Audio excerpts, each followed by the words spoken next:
Thunderbird, go! Hello. Oh, get lost, covered monkey. Hello there, everyone. Hello, everybody. Welcome back to a very interesting live stream. Now, I had planned a whole load of different stuff, but what has actually happened is that a few things has come up in terms of some trolling activity, for want of a better word, and essentially. I just didn't want to see us on a time lag because it's very. If you need Facebook or anything, you need to open. Oh, you're already on Chrome. Yeah, so I'm gonna actually. I'll just put that up on Guild. Sorry, if people are wondering what the heck is she doing. It's just that if you leave it on the default page, then what actually happens is you end up looking at yourself with like a 3 to 4 second delay, which becomes very weird.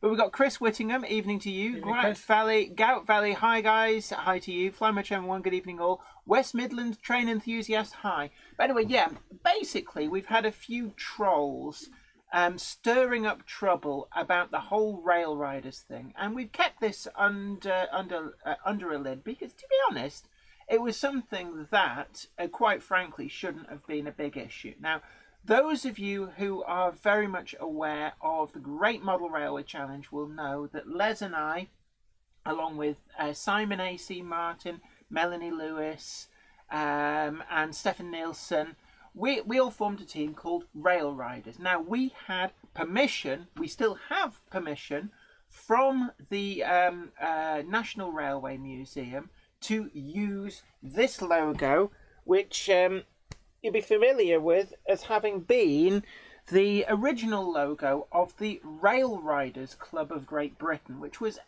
basically a promotional thing that British Rail ran from the early 1980s through to the early 1990s, and the whole idea behind it was to kind of engage primarily younger people in the idea of using the railways, getting this affinity for the railways, that kind of thing. So essentially, it was run by British Rail.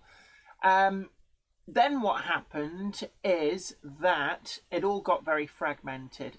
British Rail eventually got privatised in 1997. And the stuff that wasn't privatised kind of ended up with the BRB, the British Rail Board Residuary, which is like disused railway lines end up with them, but also a lot of other assets. Now, some of these ended up with the Department for Transport eventually. If they remained with BRB, they eventually became divested into that. And also, some of the stuff would get sold off over time. And some things, like preserved lines would buy chunks of disused railway line to rebuild it. Some of the stuff would go that way. Local authorities would buy some. Sustrans got hold of some. And, that's how a lot of these assets moved on. The National Railway Museum as well ended up as custodians of a lot of stuff. Essentially, things which at the time weren't seen as either having any commercial value, were historic, tended to just get palmed off on them. Crewe Heritage Centre is another place that stuff ended up, and also preserved lines. So I think a load of stuff went to places like the Bluebell, the Great Central, things like that, a little bit itty bitty bits here, there and everywhere. So essentially, there's a little bit of a background for you. When we formed the team, we got permission from the National Railway Museum to use this logo. And one of the provisos of that, just so that people who are familiar with trademark law will know, is that you're not allowed to register a trademark that itself contains somebody else's registered trademark. Why would that be important, you might be asking? Well, actually, it's as simple as this. The British Rail double arrow logo, and I'll show you this logo again. So just up there, you'll notice the British Rail double arrow logo is not on there. And the reason for this is simple. Because the Department for Transport still owns and still actively enforces that trademark. If you look at a map, you'll see a road sign as well. Yeah. The British Rail double arrow logo has effectively become a pictorial representation of a station on maps and on road signs. And so that's one of the reasons how it's sort of like kept in use. Now, under trademark law, if you try and copyright a trademark or register a trademark that contains somebody else's registered trademark, and remember, BR double arrow is a registered trademark belonging currently to the Department for Transport, then it's automatically invalid. And this is important, and I've got on my phone a legal document, and this is from our lawyers. Like, well, I say our. Our is quite a large group. It's me, you, Simon A.C. Martin, Melanie Lewis, Stefan Nilsson, Brian Long, Marcia Yould, and also Channel 5 and Knickerbocker Glory, who are the production company. Yeah. And I'm going to... Whole host. And if people are wondering, like, hold on, this is supposed to be the Jenny Monday Club. Yes, it is. It is still the Jenny Monday Club, but this is addressing the elephant in the room, which has been going on for quite some time. And basically we're being trolled by people who seem to think that if they shout and scream and stamp their feet enough, that somehow law breaking is okay. And it's just reached a point where it's unacceptable, the abuse that we have had online. And like one of the most sinister stuff. Is this my glass? Yes. The most sinister. Have you got leather glass? No, oh, I've you've got. got. Did you put anything Irish or even like? Was there anything Irish? Creme de menthe? No. Did you like the creme de menthe? Not particularly. Oh, just you Do I need didn't. to go and get something Irish? No. I'm fine. No, we're on a serious note tonight. We've got to keep our wits Yeah, about it. yeah. So basically, at the moment, you'll notice that I am drinking tonic water, and Les is on a regular coffee, and this is because we're going to be dealing with some serious legal stuff. And essentially, the elephant in the room is that a third party is attempting to start up, restart, whatever you'd like to call it, the Rail Riders Club. And so effectively, I think it's been billed as bringing back the Rail Riders. There's a website, there's a Facebook page, stuff going on. I believe it's their big launch event coming up for the relaunch. They've got a magazine. It's all good stuff. But rather than playing nice with us, we got legal threats. Channel 5 got legal threats. In fact, they tried to pull the programme, didn't they? At one Yeah, time? I mean, the legal threats became kind of... Farcical. yeah, like weird. You read it and thought, is it April the 1st? They were basically saying that they wanted Channel 5 to not broadcast the programme. Yes. The legal documents tried to prevent Channel 5 from showing Great Model Railway Challenge, or at least any part of it that contained us. Yeah, NESR, you two were spoiled getting waited on. I know. But it's reached a point where we've kind of let a lot of this trolling just go by. And what brought it to a head recently is that the exhibition going on at Ali Pali, Warner's got legal threats from this other Rail Riders Club, saying that we were not going to be allowed to be there, apparently. This is what we've been told by the organisers of the show. We were invited, weren't we? We were invited. Yeah. We haven't pushed ourselves into anywhere, And this invite, incidentally, I must also add, the invite occurred before, and you've got to get in your head the timeline here. The timeline is before the revived Rail Riders Club even got around to registering the trademark. They didn't register it until after we'd already done it with the TV company and everything. Yeah. So they can't do anything in retrospect of what we've done. So actually, what I'd like to do is I'd like to extend a right to reply, because I did this with Backman. We've had Michael Day from Hornby on when that wasn't a reply to it, but we had Michael Day on, we've had Scott Rhodes on, we've had Sir Ken of Patterson, Ken Patterson from What's Neat This Week. We do get people on the show. So I would like to give Simon Buxton, who is, as far as I can tell, the person behind the new Rail Riders Club, the right to reply, to the opportunity to actually, if it is the case that these people who are trolling us are nothing to do with you, then I want to give you, Simon, the opportunity to go on record and say that they are nothing to do with you, that they do not act in any way with your authority or supporting you. That'll be grand, and it'd be good to clear the air. So I am extending that, and there is ways of getting in touch, not least in the chat room. And the big question is the legal action. We did get legal threats. We've dealt with them once. I have on my my phone screen a legal document, and as these have now reared their ugly head again, I'm going to read out a few things. And bear in mind that this letter is addressed back to, as a response to a solicitor's cease and desist. And these points are valid. So I'll paraphrase. In the unlikely scenario that your client's trademark, i.e. Rail Riders, were to survive all attacks on its validity, it is quite clear also that the mark has not been infringed. Section 10, brackets 1, Trademarks Act 1994 provides that infringing use of a trademark must be used in the course of trade. Are we making money out of this? We just did it for a competition.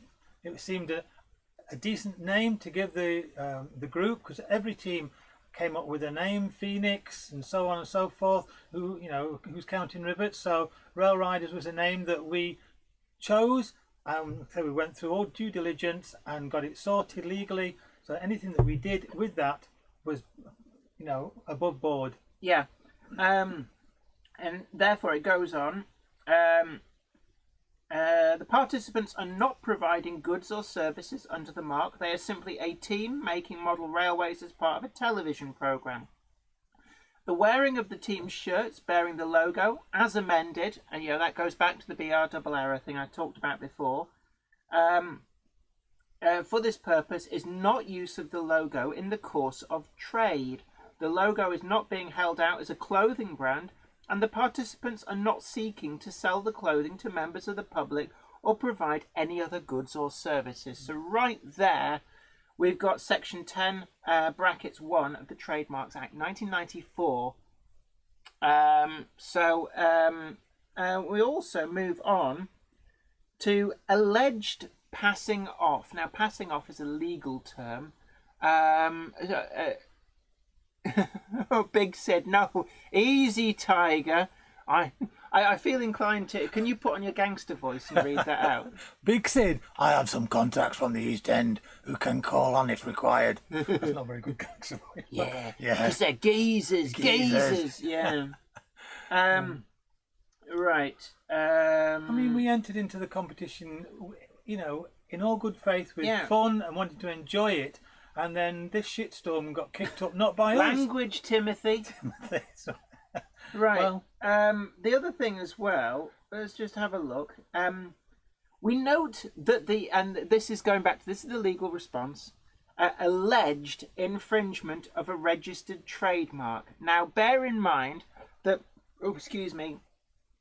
this has been written by proper bona fide trademark experts working for a big TV network. That's what they do day in, day out. They know what they're talking about.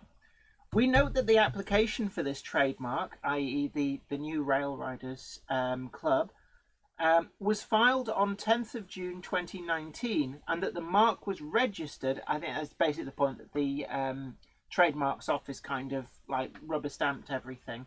They don't do the checks. They assume you've done the checks. On the 30th of August 2019. In April 2019, one of the teams participating in the programme, the Rail Riders, obtained permission to use the logo, minus the British Rail logo, from the National Railway Museum, which owns the copyright in the logo. They're actually one of a few people that do, but certainly it's all above board. All permissions have been sought. The Rail Riders are therefore entitled to wear clothing bearing the logo in every instance that is set out in your letter.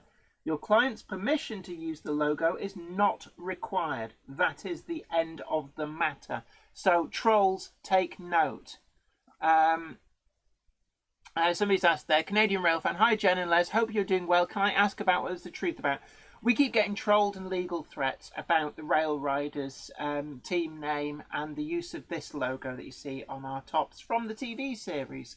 And we're sick and tired of being trolled by these these keyboard warriors, and we decided we're going to put the record straight. We will not be libelled and slandered by people who are briefing against us. We have found out that there's rumours going around. They've come from somewhere. They didn't come from us. So somebody has been saying things which are untrue. So we've given Simon Buxton the opportunity to come on the live chat and respond to any of these allegations. And if these people are not part of his group, they're working on their own behalf, then he needs to let us know. We have no gripe against the Rail Riders Club. We are not trying to do anything to derail that in any way.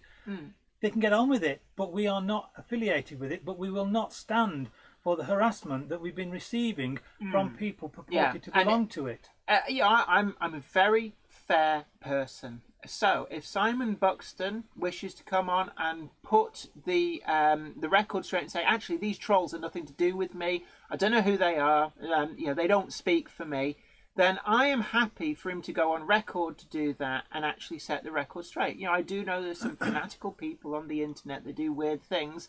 They may think that they're acting for the greater good, but aren't necessarily.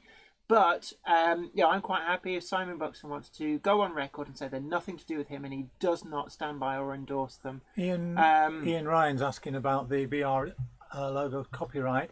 So, yes, it's still owned by them. The BR double arrow, they get referred to as the arrows of indecision. Basically, the British Rail corporate logo belongs to the Department for Transport. That's where it's ended up. So if you want to use it, you have to get a license from the Department for Transport. Now there's a doozy coming up surrounding that. So bish bash bosh. I'm just looking for. Here we are.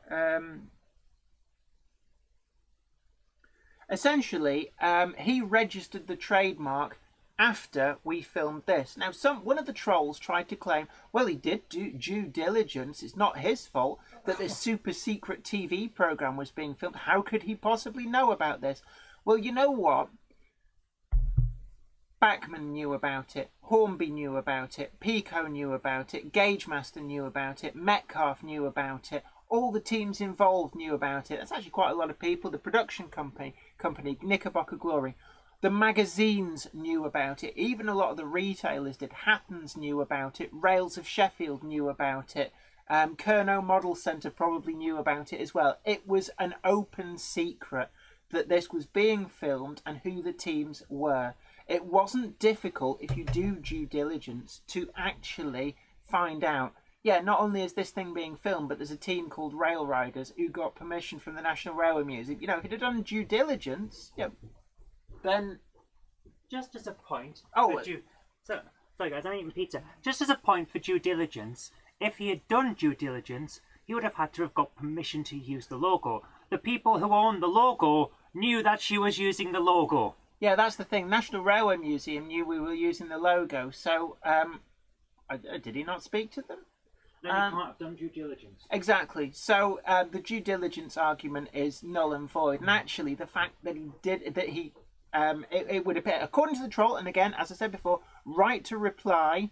If Simon Buxton wants to come and say these trolls have nothing to do with him, he does not endorse or sanction any of the vitriol and slander, libel that's been going about from these people, then he is more than welcome to, and I will allow him to put his point across. That's absolutely fine.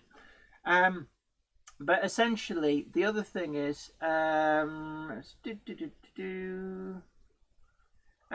on, Les, you say something. Mark Wilson. Read some of the comments. Mark Wilson, I can help here. What I do have are very particular sets of skills I've acquired over a very long career. Rail Riders, I will look for you, I will find you, and I will have words with you. Who, what? Mark Wilson. I don't know how to take that quite, is he? Yeah. Yes, back in 1979, a crack team of elite commandos escaped from a military stockade. If you can find them, if you know who to call, then maybe you can hire the A-team. The A-team. Or the Rail Riders team. Yeah. Right. I'm getting to this doozy. I keep scanning past it. Right. Where is the right? We note also, unjustified threats. We note also that you have made groundless threats of trademark infringement proceedings on behalf of your client against blameless individuals taking part in a television program. Furthermore, the threats of proceedings by your client are self-evidently actionable threats under Section 21 Trademarks Act 1994 as amended by the Intellectual Property (Unjustified Threats) Act 2017. Since your client's threats are made against the participants of the program, they would be entitled to bring proceedings against your client for an injunction and damages. I'm also trying to, I keep seeing it and then, Notwithstanding this, your client proceeded to register a trademark containing not only the National Railway Museum's copyright work, but also British Rail's famous trademark, that double arrow, which belongs to the Department of Transport. Unless your client acquired these rights prior to 10th of June 2019, it appears that your client's trademark registration is prima facie invalid under Section 5, brackets 4, close brackets, open brackets, A, close brackets, and brackets B, close brackets, Trademarks Act 1994, and liable to be revoked. That goes back to what I said before. You cannot register a trademark that contains a third party's trademark if you do not own that trademark, and nor do you have permission to use that trademark. What that means is that because they then only belatedly went to the Department for Transport and obtained a license to use that, their trademark registration, notwithstanding the fact that it was invalid, if it had been valid, would be automatically rendered invalid. So, there you have it. There is the truth, addressing the elephant in the room. And, for those of you just joining us, essentially, we're putting the record straight. We're sick and tired of trolls. We're sick and tired of being slandered by people who do not know what they're talking about. And it's as simple as that. Cottesmore, it's rarely we would disagree, however, sorry, but whilst I appreciate you may have had comments, some comments here appear to be starting a manhunt. If it's legal, then ignore and reply via the correct ways. Yeah, one thing I will say is, people, I'm assuming it's tongue-in-cheek with geezer, I'm going to send the geezers, send the boys. No, we're not advocating that. And it's a good point you raised there, Cottesmore. We are not advocating any action. And if Simon Buxton does want to set the record straight and say that these trolls are not acting in any way with support from himself and the new Rail Riders Club, then I am happy to put that out, and actually I will accept that. At the end of the day, it's something, if people take it upon themselves to do stuff online and pretend to be acting on your behalf but aren't, it can be a problem. Yes, so I don't want anybody, I don't want direct action, and I really don't want to see people going and making as much a nuisance of themselves against other people as trolls have done to us. Do not do that. It's simply a case of this is in the hands of legal action has gone on. Yeah. It's been dealt with, but this has now come up because we've been told by the organisers of the model of the London Festival of Railway Modelling that they have been they've basically been approached and threatened with legal action. Ron Stanbridge says, "Hi Jenny, as you know, we all had to get the T-shirt cleared by GMRC, and we did have the first T-shirt turned down by GMRC. So we went away, had a think, and came up Fancop miniature models." Yeah, and that was the thing as well. KBG, Knickerbocker Glory, did do due diligence, and they, all of the permissions had to be got for this. This is what narks us. We got legitimate permission for this. It was altered to remove the BR double arrow to make sure that it did not infringe somebody else's trademark, and then we still got grief. Wardle Road, put the pitchforks away. There'll be no pitchforks here. So, and this is the thing on record. Anybody who goes away and takes it into their own hands to do anything nasty, to cause trouble on the internet for anybody, you are not sanctioned by us. You do not act for us. It's as simple as that. So do not get any kind of notion that you go and keyboard warrior away. No, that is not what this is about. We just wanted to tell our we story. We want our side of the story out there because we're sick and tired, it seems, of being trolled by people who are going out of their way to make threats to us, to be nasty to us, to troll comments on videos, to troll things on Facebook, and to troll Twitter. That we're going to be involved exactly. This is even stretched as far as some very nasty memes have been created about one of our team as well, and it is not acceptable on any level. Marty McFly, why not wear a different T-shirt? Problem solved. You really don't get it, do you? Either I'm assuming that you are doing that tongue-in-cheek, but seriously, we got permission before the other rail riders set up. We were done and dusted. If the TV programme had been done, it was only after then that the other rail riders club started. Ian the Train says, simple, create another logo of your own. They are free to if they so wish. Currently, I think it was described as let's have a look. Bish bash bosh. Talk to the nice people whilst to try and find the. Where are we? Can you buy a Rail Riders T-shirt? I do not know. You certainly can't buy ours because we only have 2 each or 3 each, I think it is, and they are our own personal ones. They're not for sale. As for any other Rail Riders T-shirts, then you'll have to go through the other channel to find out what is available. John Mill, can we talk about model railways? It's becoming very boring. Yes, we will try and get around to that, but it was an issue that's been plaguing us for quite some time, and we just had to get it out there. Otherwise, people just will not assume, they will assume wrongly about us, and we're not having that anymore. Wardle Road, Les, I'll be up north in March at some point if you can grab you for a chat. March, yes, probably. Might have to come here to Jenny's to do it if that's all right. Yeah, that's absolutely fine.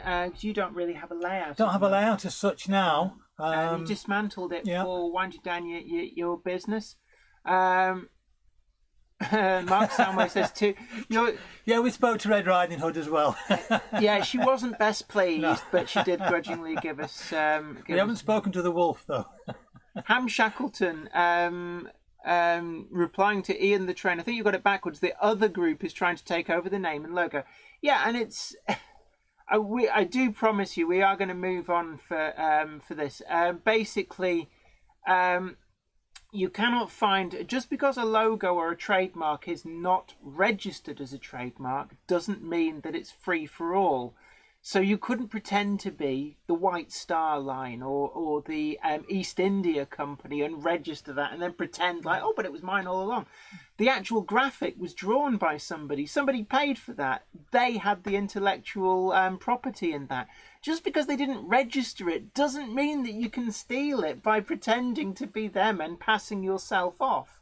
It's as simple as that. But anyway, right, let's move on. Yes, I think we've got our point across. And as an interest, but Mark Wilson said, could it be a rogue member of your team stirring the pot?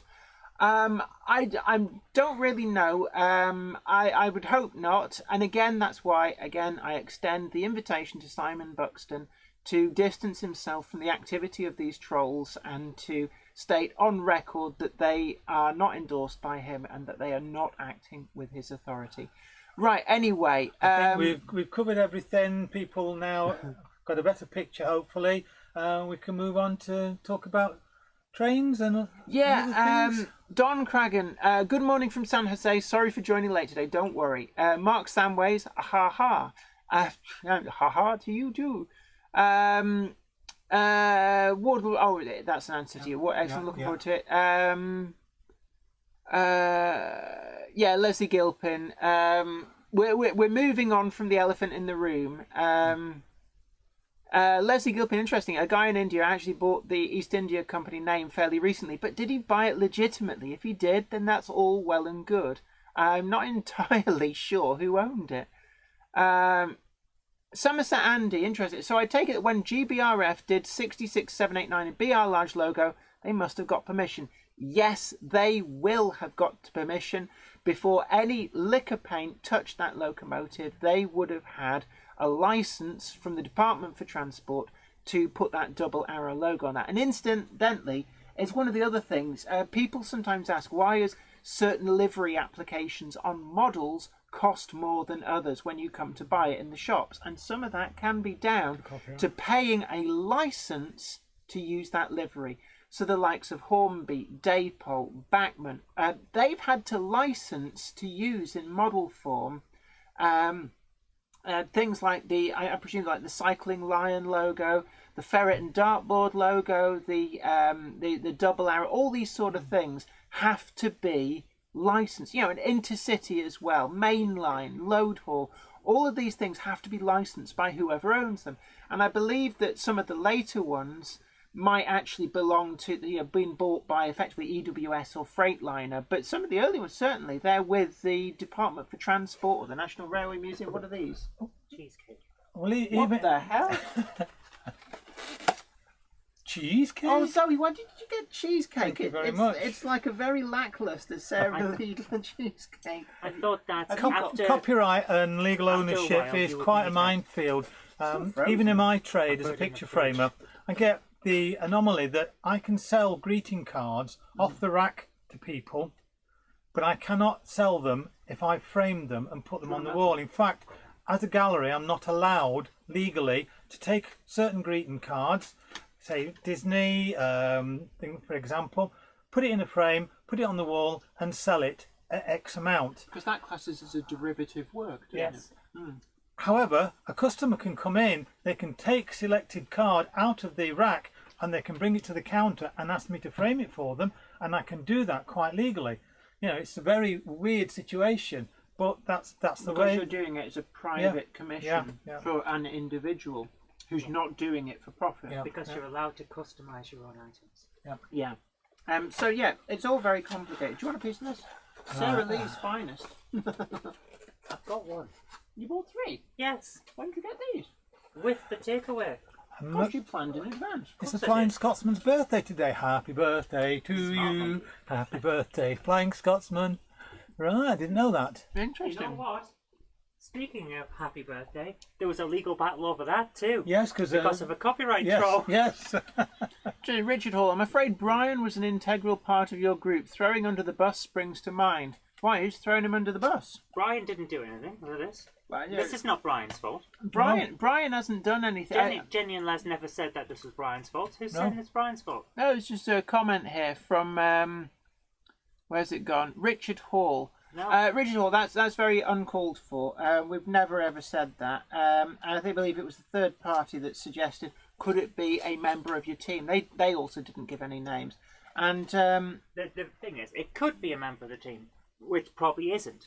We But don't we think can't it is. say that it's a member of the why team. would We why certainly would they can't name a cause person. trouble for themselves? It Yeah. doesn't stack up. Cheese and cake, Austin Allegro. Cheese and cake. It's like, oh, that'll never work, but it does. Mark Wilson, I think we should have a National Hunt Couplings Day as they're so good. I don't know how many people did he send review samples to. There's still new videos appearing, and they are a great product. If you watched my video, it's very cold. It's still frozen in the middle. I'm sure it's still frozen. So I've got a hot tummy. You got a hot tongue. Ooh. What was I talking about? Oh yes. Couplings. The couplings. They certainly had this time last week. They'd sold out because there was just such a massive influx of orders. I think it blew the guy away. I spoke to him on the phone afterwards, actually, and I think it's it's done far more successfully than even he imagined it could. They are making more, but he obviously decided there's no point in taking orders when they haven't got product to ship out. They're making it. So I think what he's done is he's closed taking orders until he's built up stock, so that he's not ending up with this huge backlog.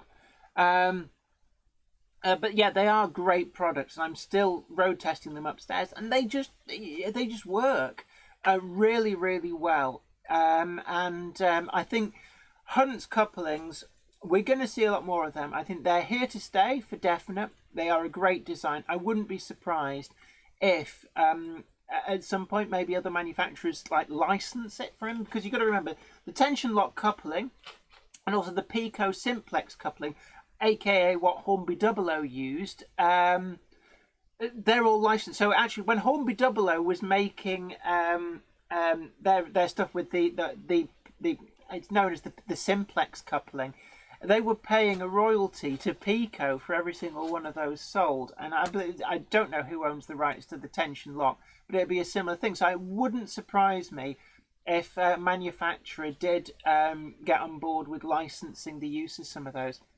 But yeah, somebody said about 20 YouTubers all reviewed on the same day. It was ridiculous. And I think Wardle Road said that they were late to I was late to the party, but actually it turns out there's a few people even later. But what I've been assured is that new supplies will be made. This is forever now. They will keep making them, and hopefully eventually they'll get on top of the demand. At the moment, the product's so good that I think a lot of people are just mass converting their entire fleet. He did tell me on the phone afterwards, there were orders where literally hundreds of these were going out to one person who was clearly just like, right, I'm doing the whole stock. Yeah, doing everything. And I think once that the super users have converted all their stock, I think what will happen then is it will just reach a little bit more normal and sustained amount that they can keep up with the making of these. Chris Lawson says, "Evening all, a bit of a shame about the trolls, and hopefully with your evidence it will be put to rest quickly and efficiently." I hope so now. Yeah, certainly the lawyers have been, I call it lawyers, that's a very American term. The legal departments have been talking. I say legal departments. Some documents have been sent to, I think it's Warner's, who organised London Festival of Railway Modelling. So they are aware of what I was reading out from. They've been sent a copy of that, so they are fully aware of the actual legal situation. Not that the barrack room lawyer, make it up as you go along stuff, that a lot of the slanderous comments that have been made are, but the actual stuff from people who work day in, day out with copyright law. Ian the Train says, anything is better than the old Lima couplings. Yeah, the old, I remember them being called goalpost couplings. I don't know, the big fat tension locks. I remember people referring to them as goalpost couplings. Right. I know. Because they look like a massive great big goalpost. Yeah. Oh yeah, I see what you mean. Combat Bunny, you the man. Don't forget to smash that like button, and also, if you've not already done so, subscribe to the channel and ring that bell. And then if YouTube isn't broken, it might actually tell you what's actually going on. Right. Ron Stanbridge says there's no trains coming out of China. The factories are closed down for now. Oh yes, right. I do have some model railway news. I've spoken to Scott Rhodes from Oxford Rail, but I believe that the situation will be the same for all of the manufacturers. I sent an email to Scott Rhodes just to inquire where the J27 project was up to, and also some of the other wagons that have been announced. And what Scott said was that because of the issues with the coronavirus and it limiting movement of people, it's come about around the time of the Chinese New Year, which is traditionally a time where people go home to their families. So it's a bit like Christmas over here. Well, Chinese New Year is like the big one for China. So a lot of workers were elsewhere anyway, and with the coronavirus coming out, there's been restrictions on travel. There's quarantine between mainland China and Hong Kong as well. And what this has done is effectively shut down the factories. So it's pushed back delivery, not just for Oxford Rail, but it was Scott Rhodes from Oxford Rail who told me this. But also it will affect Bachmann, it will affect Hornby, it will affect Dapol, it will affect Helgen, all of the companies that are using the factories out there in the Hong Kong area. So we're going to see a slowdown in deliveries. What you're getting at the moment is generally stuff that was already made and finished, was either on the boat or was ready to be loaded on the boat. So the models that are coming through at the moment, this is all stuff that's ahead of the coronavirus, as it were. See you later, Foxhill. He's got to go to play cribbage. Oh. You talk. I'm trying to stuff my face here. There's still a shortage of DCC chips. Yes, that's still going on. Yes. It's April time, isn't it, for some of the The chips? Hornby 4-pin decoders, these are the ones which are suitable for the little Sentinels and the W4 packets. They're not due back into stock until April, is what I've been told by the brand manager at Hornby when I spoke to her. I don't know if this is just like a general shortage or something like that. I have heard like hearsay that that there is a shortage of components, whatever it is, that go into DCC decoders. And what you've also got to remember is that DCC decoders, their use in model trains is secondary. That's just a fringe benefit. The actual things are used in other stuff to control things, to, you know, washing machines, whatever it is. So they will tend to get siphoned off and used in these other things before what's left gets to go to the model railway people. Leslie Gilpin said, Adams Railway tonic water, I think. Oh, somebody asked, has Jenny mentioned her beverage of choice for tonight? It was tonic water, wasn't it? It is. So I'm going to bring this. This is Co-op Indian... Indian tonic water from the Co-op. Other retailers are available. Mine is coffee, which I've run out of, Cupboard Monkey, in a Jenny Monday Club cup. Don't forget, you can go to Teespring as well, and you can get the mugs too. If you want to have your own resplendent, write that word down. That's a good resplendent. word. We should use that more in everyday conversation. You can have your own resplendent Jenny Monday Club mug. Frozen in the middle. The cat is helping me to type. Yeah, there are quite a few issues with cats and model railways, aren't there, recently? But Ham Shackleton, you're absolutely right. It isn't just railways that are suffering. There are shortages across all hobby activities at the moment. And in the picture framing trade as well. Not just that, I heard that Jaguar Land Rover is actually having to import the key fobs, the Range Rovers. There's like a guy on a plane with a suitcase full of them because they're having such difficulty. They basically got a suitcase, filled it with all the key fobs, and then he just got on a plane and brought it as luggage with him. My hobby doesn't have this problem, because everything that I like was manufactured before 1995. Yeah. Russell Benton, DC work is the work of the devil. Better stick to analog. Shortage of chips don't affect me unless it's with fish. And you know, the thing with a lot of things is confidence. Confidence is the trick to doing so many different things.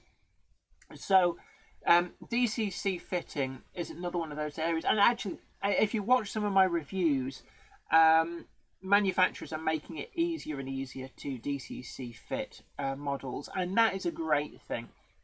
And it's not just one manufacturer, we're seeing it across the board. But even essentially hardwiring is dead easy. I've just got one. You've got the original clan line, the super detailed clan line. Clan line coming from Rails. Got it at a really good price, but it was only DC fitted. It's only DC, not DCC fitted. So I asked Jenny. It's not DCC ready either. No, it's not DCC ready either, no. But so hardwiring a locomotive. Yeah. You can even do split chassis locomotives, and look out for this Friday's video, which is a how-to guide on how to DCC fit split chassis locomotive. And not just that, I added like a smart power pack and all sorts in. So that is one to watch. I believe Wardle Road, don't know where you've gone. If you're still in the comments, you've seen that video because I shared it with you. That's one to look forward to, and it is desperately easy. Don't the biggest barrier to doing anything, not just model railways, but certainly in model railways. Yeah, confidence. If you believe in yourself, then actually a lot of jobs become a lot easier. Andy 1962 says, Backman told me at Model Rail Scotland that they have no interest in social media. That figures, to be honest. They did exercise their right to reply, which I did read out. Came via a third party. And they said it a little bit differently, actually, in the right to reply. But essentially, I think Backman don't really get the online world as much.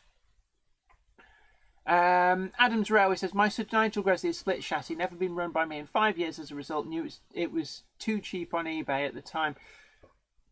It can be hardwired, but what you've got to make sure is that it isn't worn out to start with. One of the big things with the split chassis locos is going out of quartering on the axles because they kind of come loose. It doesn't always happen. Later on should be all right. I've actually got, I think it's Dominion of New Zealand A4, which is a Bachmann A4 split chassis, and it works absolutely lovely on DC. But I'll be honest, I've already got 5 Super Detail Hornby A4s, so it's unlikely it's going to get converted. It'll just be a little curiosity that sits on a shelf. But certainly if you want to make that work on a DCC, it is doable. Somerset Andy says, would you recommend a decent soldering iron pack? Yes, soldering iron makes all the difference as well. You need a soldering iron that can put a lot of heat in quickly because, right, it may sound a bit perverse, but when I explain it, it'll make sense. Jenny sounding perverse? That never happens. If you use a lower powered soldering iron, you can cause more heat damage to the work. The reason for this is because all the time you're trying to solder to something, stop it, I am very ticklish, stop it. Metal conducts heat, so that heat is getting conducted away. And if your soldering iron can't put enough heat in quickly, that heat is slowly moving through and you end up heating a larger area before you get the solder to take. If you have a high power soldering iron, you can very quickly, like, straight on with the solder, very localized heat, and you're less likely to cause heat-related damage. What make have you got? Mine came from Smith's Instruments in Glanreed in South Wales when the factory was shut down in the late 1980s. Right. It's been going a long time. I think somebody said to me it looks like it's RS Components, or is it Radio Supplies? It's what RS I presume stands for. But it dates back to the 1970s, right. But it works lovely. IJN _ Akagi. Hey Jenny, where would you get 00 gauge headboards from? As I want to get a few for my layout. Well, there are a number of suppliers that do these things, but one that I've had personal dealing with, I reviewed 24/7. 24/7 developments. They've got a website that is 247 developments, all as one word. I think it's .co.uk, but if you don't find them there, try .com as well. But I think it's .co.uk. I was sent a load of stuff for review, and they were great. You've had some as well. When I was renaming and renumbering the City of Wells, Brian sent me. Yeah, Brian Moser. So if you see B Moser in the in the chat, it does occasionally drop into the chat. Then excellent it's his service company. and absolutely perfect. I'm really pleased with that, and I'm hoping I'll be ordering some more, maybe some coach names off him later on, because I'm trying to get my range of Pullman coaches, and I've got the City of Wells coaches all lined up and booked and everything, and I've got some lighting equipment to put into them as well. But I've been bidding on these Pullman coaches, and the ones that have already got the table lamps and things in, and I've just been pipped at the post every time. You know, I've been there, and then literally in the last second somebody else has come in. That's how it goes when you're bidding on stuff. It does. Russell Benton, very quickly. Oh, it just gone off the top of the... let me try and scroll up, because I was reading that. Anfield Road Layout in the Loft says, hi Jenny. Alex Pomeroy says, have an old Bachmann J39 with a split chassis design. Still running well after 20 years, just needed some new axles from a 3D print shop online. Yeah, you can get them. To keep going. Mark Wilson, I think Rail Riders sell mugs. They might give you a discount. I don't think they will give us a discount. They've been very, very litigious, and you know they could have done so much. You know, at the end of the day, if they'd have had the business head on, they could have used that as immense free publicity with GMRC. If they'd have been nice to us, then we'd have probably quite happily said, yeah, it's all right, we'll come along to events, we'll help promote stuff, and we'd have kind of been seconded into it, and everybody would have been really happy. There'd have been none of this delving away to find out that actually trademarks going on there, and probably even being able to buy the War of the Worlds layout at a knockdown price. but instead decided to get litigious and cause a lot of trouble. Leslie Gilpin decided to buy ready chip now with sound-fitted Loco if it's special. Yes, and I've just actually been filming today a review with a TTS sound-fitted Castle class. It's actually the one that you got. Oh, right. They are amazing value. It's one of the things, if you're on a budget but you want a sound-fitted Loco, then I would recommend the Hornby TTS. Would that very good value. Clan one be able to be sound fitted, hardwired and sound fitted, or not? I would you probably can, but it's a bit too involved for me, right. Because it won't have it's a space saw, isn't it? Yeah, because later on what they did is they had wires across to the tender, and then the sockets in the tender, which gives you the space. Let's have a look. Russell Benton. Bachmann need to change their tune on pricing and bringing models to market, as well as social media. Dinosaurs go extinct. Yeah, I think what they need to do is the pricing is definitely a bit suspect. Now, they did try and address that in the right to reply. If you go and have a look at, I think it was week before last, the live stream. I think it was when I had Wardle Road on. I read out the statement from them, and it did address some of the points, but on pricing, I felt that their explanation was not quite there. Especially when you see the new, well, they're not new, they're the really old model of the bulk grain wagons, the grain flow wagons, four-wheel ones. Certainly they were around in the 1990s, if not a long time before. They said that it was because of the levels of the overlay, the tempo printing. Yeah, but everybody else is doing that, and you're actually bringing these out at a higher price than what people bring out brand spanking new models. Fat Wallet Boy 2, great advice on the soldering iron. Thank you very much. Ham Shackleton says RS equals radio spares. Yeah, that does make sense. Tim's Trains. I got a Weller WE 1010 model from CPC. Yeah, there's some great soldering irons out there. The reason I'm not up on like soldering iron brands is because I've got this ancient one, and a radio spares one that came through Smith's Instruments, a kind of an industrial level one. So when you've got a soldering iron that is bulletproof, works really well. I've actually got a spare as well. I got two of them. You have no need to go shopping for them. Oops, something just went chug, chug, chug, chug.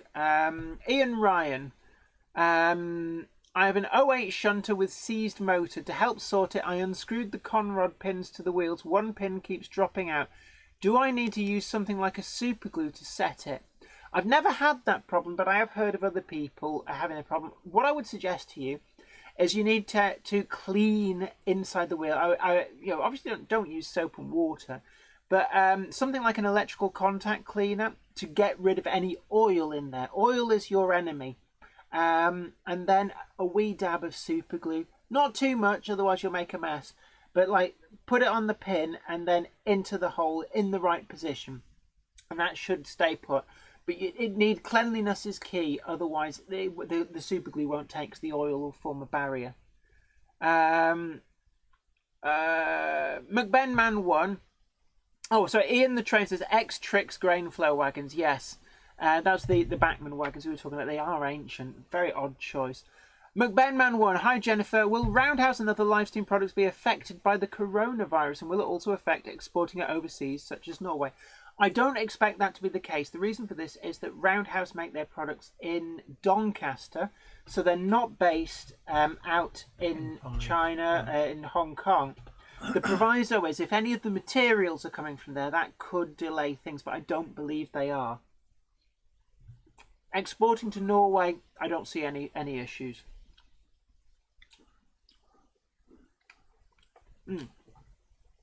Cottis Moore says, actually, if you work out the price of inflation increases on comparable models, they have a similar price increase to other manufacturers, so that's incorrect. Yeah, I'll be honest. I really don't agree. I think we did work out these percentages when Wardle Road was on, and the example that we had was the grain flow wagons. Back 15 years ago, their RRP was £7.95. That's what I was buying them brand new for. So from £7.95 up to best part of £35, that is a huge, phenomenal increase. It's a 5 times increase, 500%. Yeah, it's a 500% increase over 15 years. Now, I do understand that there's inflation, there's also higher costs from the Far East. Chinese workers, they want a decent wage, and you cannot begrudge them that. And in many ways, when production moved out to China, it made a delayed rod for the backs for a lot of the manufacturers. And the reason for this was because prices were held artificially low. And my recollection is that in the late 1990s... What are you doing? I'm looking at my game. Do you want to finish that? I don't think I can finish that. I'm full. There you are. You finish. Yeah. And the thing was that my recollection is that prices actually got cheaper when we got this stuff in from China. It was much higher quality, and it actually came in cheaper. And that has caused this anomaly that products are actually cheaper than arguably they should have been for a long time. But I do believe that a lot of manufacturers have made them now more expensive than they would have been. So swings and roundabouts. It's a very complex area, but what I would say is that the likes of Oxford Rail manufacturing out in Hong Kong, they are making a profit, but they can bring out these products at far, far lower price. You're looking at an RRP, well, the actual retail price, what it'll be selling in the shops of the J27 at about 86 quid. Whereas Bachmann, with the C-Class, which has already had several versions, and bear in mind when it first came out, its RRP was, I think it was 69 or 74, something like that. So the tooling costs are amortized, which essentially means they've already paid for the R&D and the making of the tools out of the margins from the production runs that have already been made. So for that to jump in RRP from, I think it's £139 up to £199 thereabouts. That's quite a hike for a model where you've got no tooling costs. Yes. Well, you've got no actual cost of making the tooling. You've got no R&D costs to pay back because they should have already been paid back by now. So, not entirely true. Somerset Trucking and Transport. I was all for the new Bachmann ROG 37, class 37 ROG. Not familiar with ROG, but until I saw the price. The 37s actually aren't too bad, I don't think. Russell Benton, good for you, Jenny. We need a model rail consumer crusader. The model rail press are far too manufacturer orientated.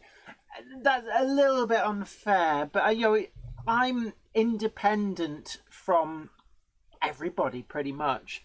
So I think it's one of the key things that if you're outside, like at arm's length from the industry, and yes, we've discussed this before about, gosh, it looks like it's snowing. Is it just the insects flying by? No, look at it. That's not insects. That's that rain? I think it's hail. But yeah, I know we've discussed that. I get review samples sent to me. Not everything is a review sample. Most things aren't. But I do keep the manufacturers at arm's length, which allows me to be pretty independent. And it has to be said, a lot of the other YouTube reviewers as well like a free house, aren't you? Kind of, yeah. But it has to be said, a lot of the other YouTube reviewers are the same. We don't work for manufacturers. We don't have vested interest in one manufacturer over another. So it's one of the things that YouTube does really well. But I found Hornby magazine's really good. I don't know if New Junction's in the house, in the chat room, but yeah, it's Hornby magazine seemed pretty good. Model Rail seemed pretty good.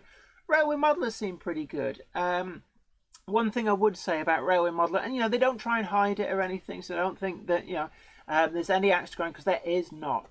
But Railway Modeler, their parent group, also owns Pico, Model Scene, Wills, Ratio. So make of that what you will, but they make no secrets about that, and I've never seen anything which would suggest that they were biased at all, not in the slightest. Ian the Train, £31 for a Bachmann grain flow wagon, which are the X-Trix HO models. I know, that was exactly my point, and to be honest, they've made a rod for their own backs. They've picked the wrong model to release, in my opinion, because it kind of really rubs salt in the wounds. My personal opinion is that they should have actually steered clear of those grain flow wagons and gone for one of their better wagons that's in the range, releasing some liveries of those, which there is good demand for, and I think that they would have got less stick.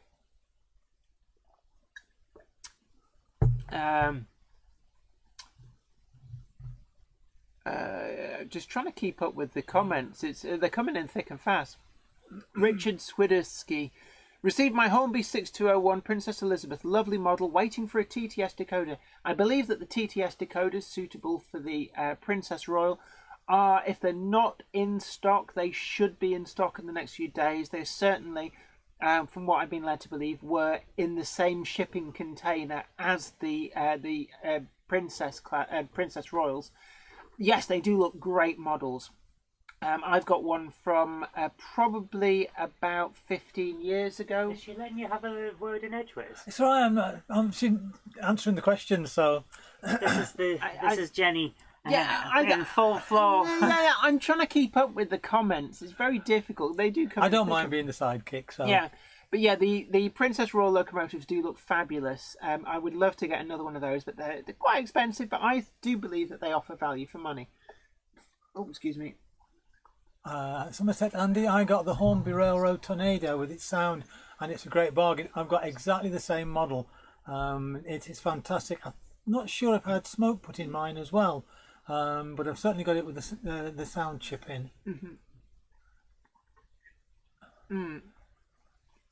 Yeah, look, Cottesmore, right, we dealt with the Rail Riders before. Just so you go, Rail Riders have the registered trademark for the name of the logo and use on their website. Right.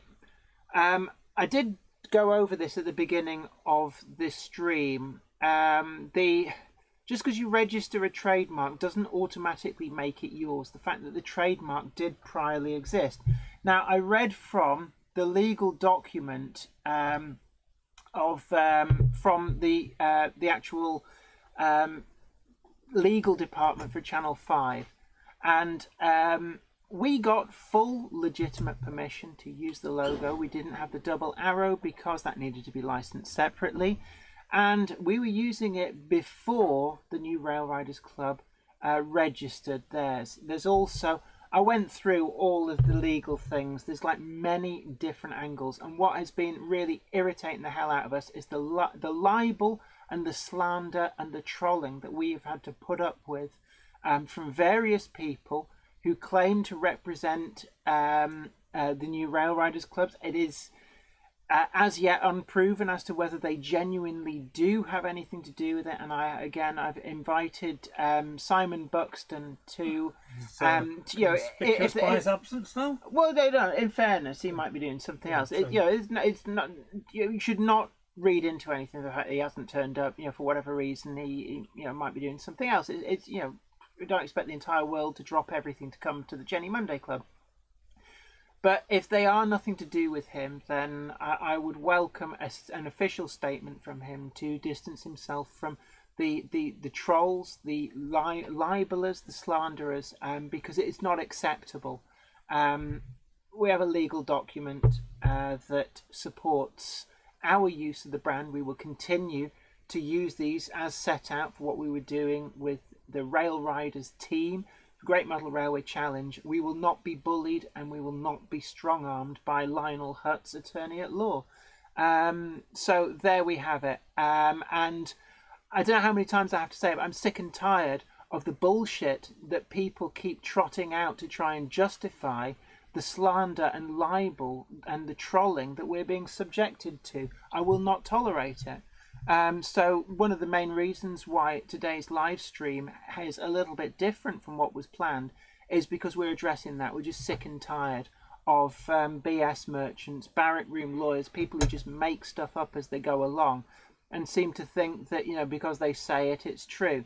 No, we got like real legal people, who do it for their job, who are well qualified, who actually specialise in trademark law. So, let's button the BS for now, shall we? Because we've had enough of it. Ian the Train. Bankman Polybulk wagon now 90 quid. Can they justify that retail price? You also got to remember, some models, they have a lot more little bits and pieces to put together. So it is a case that if it needs a lot more actual like people assembling it, that is going to bump the price up quite dramatically. Matt Ovell, SECR birdcage coaches for 80 quid can't just be inflation, but I haven't done any maths. And they do see, I mean, it's like, I can remember when, I mean, it's not comparing like for like, but when they came out, they were expensive coaches, but I don't remember paying any more than about £50 tops for the first run of the SECR bird cages, and they were considered very expensive coaches even then. Andy, 1962. Bankman Rep vigorously defended their prices at Model Rail Scotland. They may well vigorously have defended them, but there's a few things in their explanations, and I did invite them right of reply, which, they did take up, got a statement through a third party.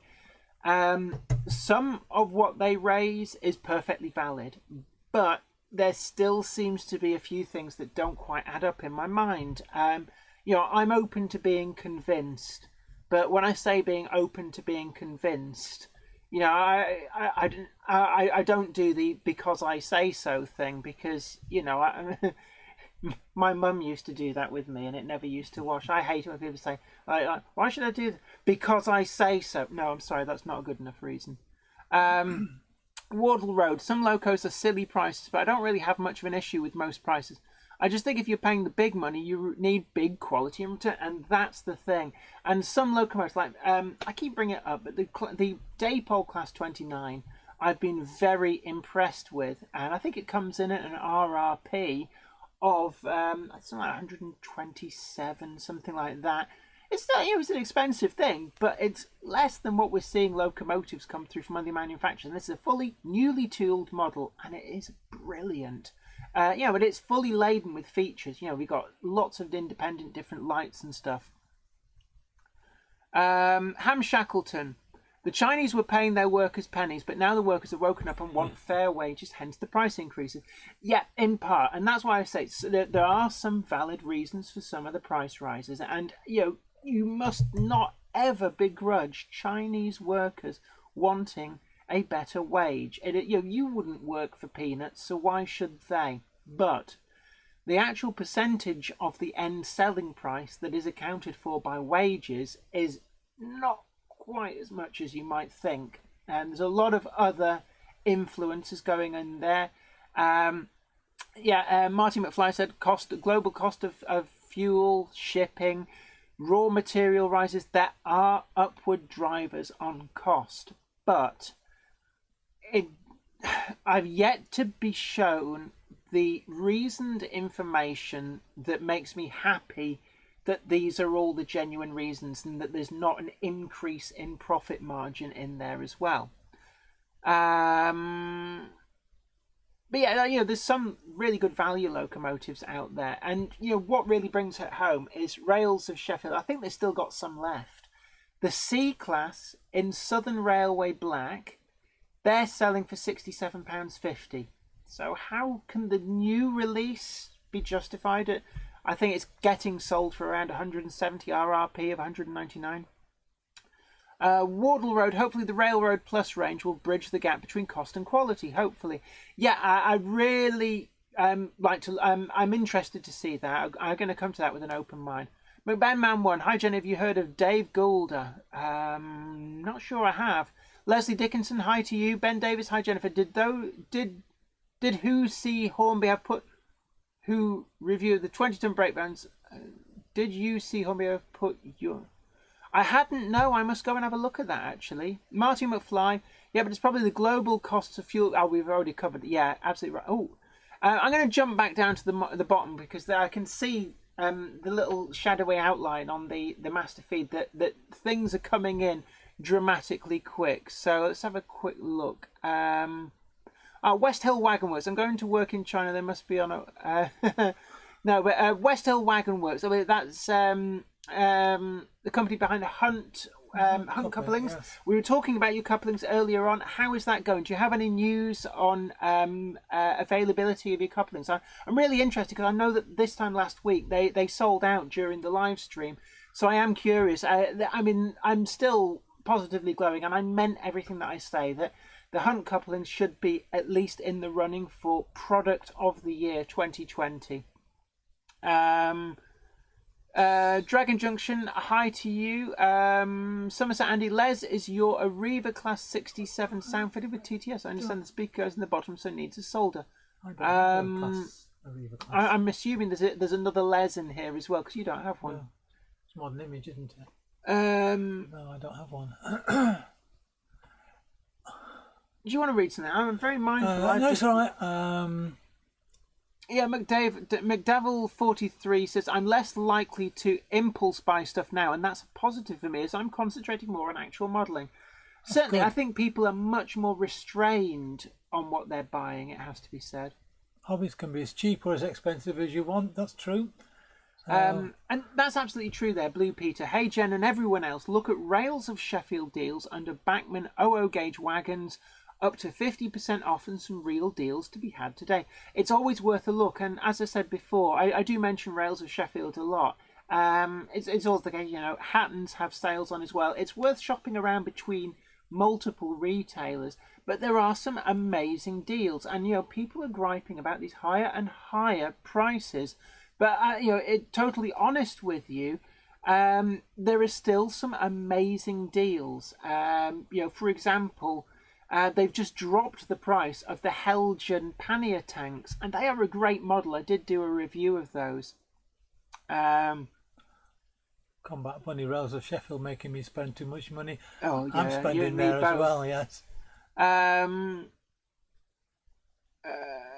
Russell Bent says the cost of shipping containers from China is very small. I guess so. When you think how many models you fit in a shipping container, it isn't necessarily the biggest part of the cost. That is true. But, if costs go up, then, it does have to be paid for somewhere. Will Tucker, marketing costs are often considerable. Is Bachmann's new policy of not announcing new models year in advance a way of cutting costs on advance repeat marketing? And that's the thing. We were talking before about, they don't really get YouTubers and social media. But Hornby and Daypol and Oxford Rail and a whole host of other companies have embraced social media, Pico as well. And you can actually get a lot more bang for your buck by engaging with that. And, that seems to be the route that other manufacturers are going. And it just seems odd that that basically Bachmann are ignoring that sector. I don't agree with that stance. That's the stance that they've decided to go for. But, yeah. Right. Wardle Road says, has the cupboard monkey brought any more stacks? We're absolutely stuffed, actually. Bob Patterson, the new tooling of the A1X Terriers are good value. I presume, are you talking about the Hornby ones that are out? Yeah, and some manufacturers are still being able to deliver locomotives, albeit like small shunting locomotives, for they're actually significantly under the £100 bracket. Bachmann brought out their J72 stroke Northeastern Railway E1. It's coming in at around £110 at retail in shops. Whereas the Terrier, I'm seeing it down to about £80 knocking about. But not just that, there's other locomotives, the B2, sub £100, the Helgen panniers, the 1366 and the 1360. The one that's like a traditional pannier tank but with the outside valve gear, and the one that looks like a saddle tank on roughly the same chassis. Oh, excuse me. Both of those, I'm seeing them around now between sort of £79.50, £89.50. There are some great deals on. And yeah, Combat Bunny, you and me both, Rails of Sheffield, making me spend far too much. Matthew Stevens says, will you be at Ali Pally then? Yes, we are. We will, at Ali Pally. Yes. We're at Ali Pally. And we hope to be very pally with everybody. Yeah, we're great to get along with. We really are. So yeah, we'll be there. Come and see us at Alexandra Palace. And obviously, if any of the trolls who were libelling, slandering us want to come and rumble, then just be warned that you will probably end up having a very expensive ejection from the show. It's an expensive way to get kicked out. People talk about scuba diving. I used to do scuba diving when I was at college. Started it anyway. Did you? I didn't go any open water. was doing all my tests and everything in the swimming bath, but I didn't have my own wetsuit, and they advised me buy the best that you can afford, because buying second-hand scuba diving suits is not a good thing because your life depends on it. But it was too expensive in those days for me to carry on with. That was in the 1970s, late 1970s. But I thoroughly enjoyed it. That's curious. Where are we? Andy 1962, very interested to see at Model Rail Scotland that nearly every trader was selling more second-hand items, probably due to costs of new items. That said, second-hand items have actually done quite well for a long time. They do seem to hold their own, especially the super detail stuff. But you can get some great value items. Both of us actually bought the Robinson 04. Yeah. We got exactly the same one. Both of us bought it as new, second-hand. And they're in mint condition. In the boxes, you wouldn't really know they were second-hand. And we paid, what did you pay for? I think I was 79, something like that. Oh, I was cheeky. See, it's what made, I think it's what made you put in that even lower offer. Yeah. Because I put in an offer for 70 quid and they accepted it. So, it's one of the things that it's like, how cheeky do you want to be? Ian Hilpus asks, do either of you have a wish to have locomotive that has not been released in 00? Is there a locomotive that you can't buy ready to run that you really want to see? I honestly don't know. See, for me, actually the W1 Hush Hush in its early Yarrow boiler streamlined form was one which I would have loved to see, and now Hornby is doing that, which is great. The other one is the 010 Decapod. I would love to see that in model form. Never say never. We've seen some really unusual prototypes. Never. But for diesel shunters, I'd love to actually see a model of the Class 2. Andy 1962, very interesting to see at Model Rail Scotland that nearly... Oh, sorry, we've already read that out. Yeah, absolutely right. Have you stoked the fire up? Yeah. Oh, okay. There's like a little chill creeping in. There's a little heater down next to that. No, it's all right. And shut the door, it'll hotbox pretty quick. Yeah, go on then. You do that. Go away. Shut the door. Bye, covered monkey. I know when I'm Dr. AL60103. Jenny, did you get your new tool Hornby Rocket yet? I was surprised to get mine on Saturday from Kerno. Surprised no YouTubers have reviews yet.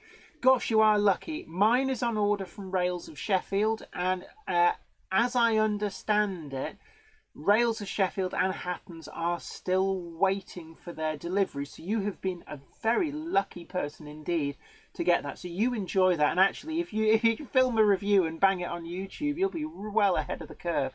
I will be filming a review and fast-tracking that out when it arrives. But as of yet, there's no sign of delivery from Rails of Sheffield. It's just simply a case of they are waiting on stock from Hornby.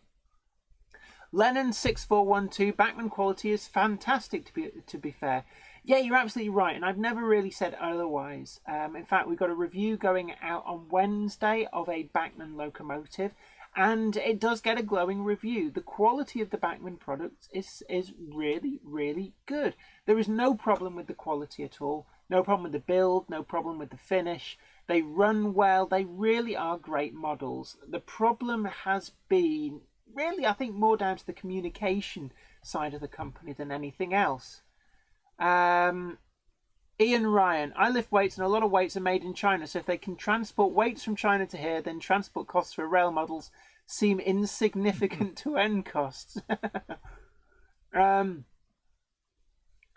Wallet Boy 2, currently I don't imagine responses to Backman would make for very good reading if they did social media. Yeah, you're absolutely right. I mean, it's one of the things that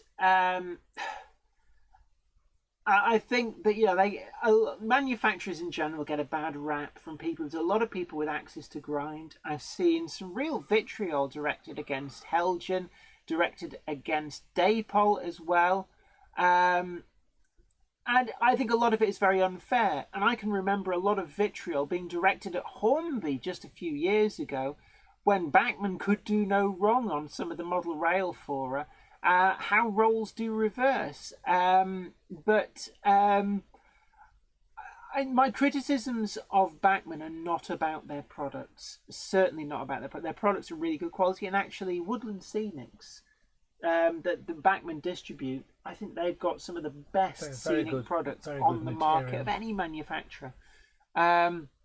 Robert Scott, Wiven Model Railway. I'm still waiting for my rocket from Hattons. Yeah, as far as I'm aware, Hattons and Rails are still waiting for deliveries.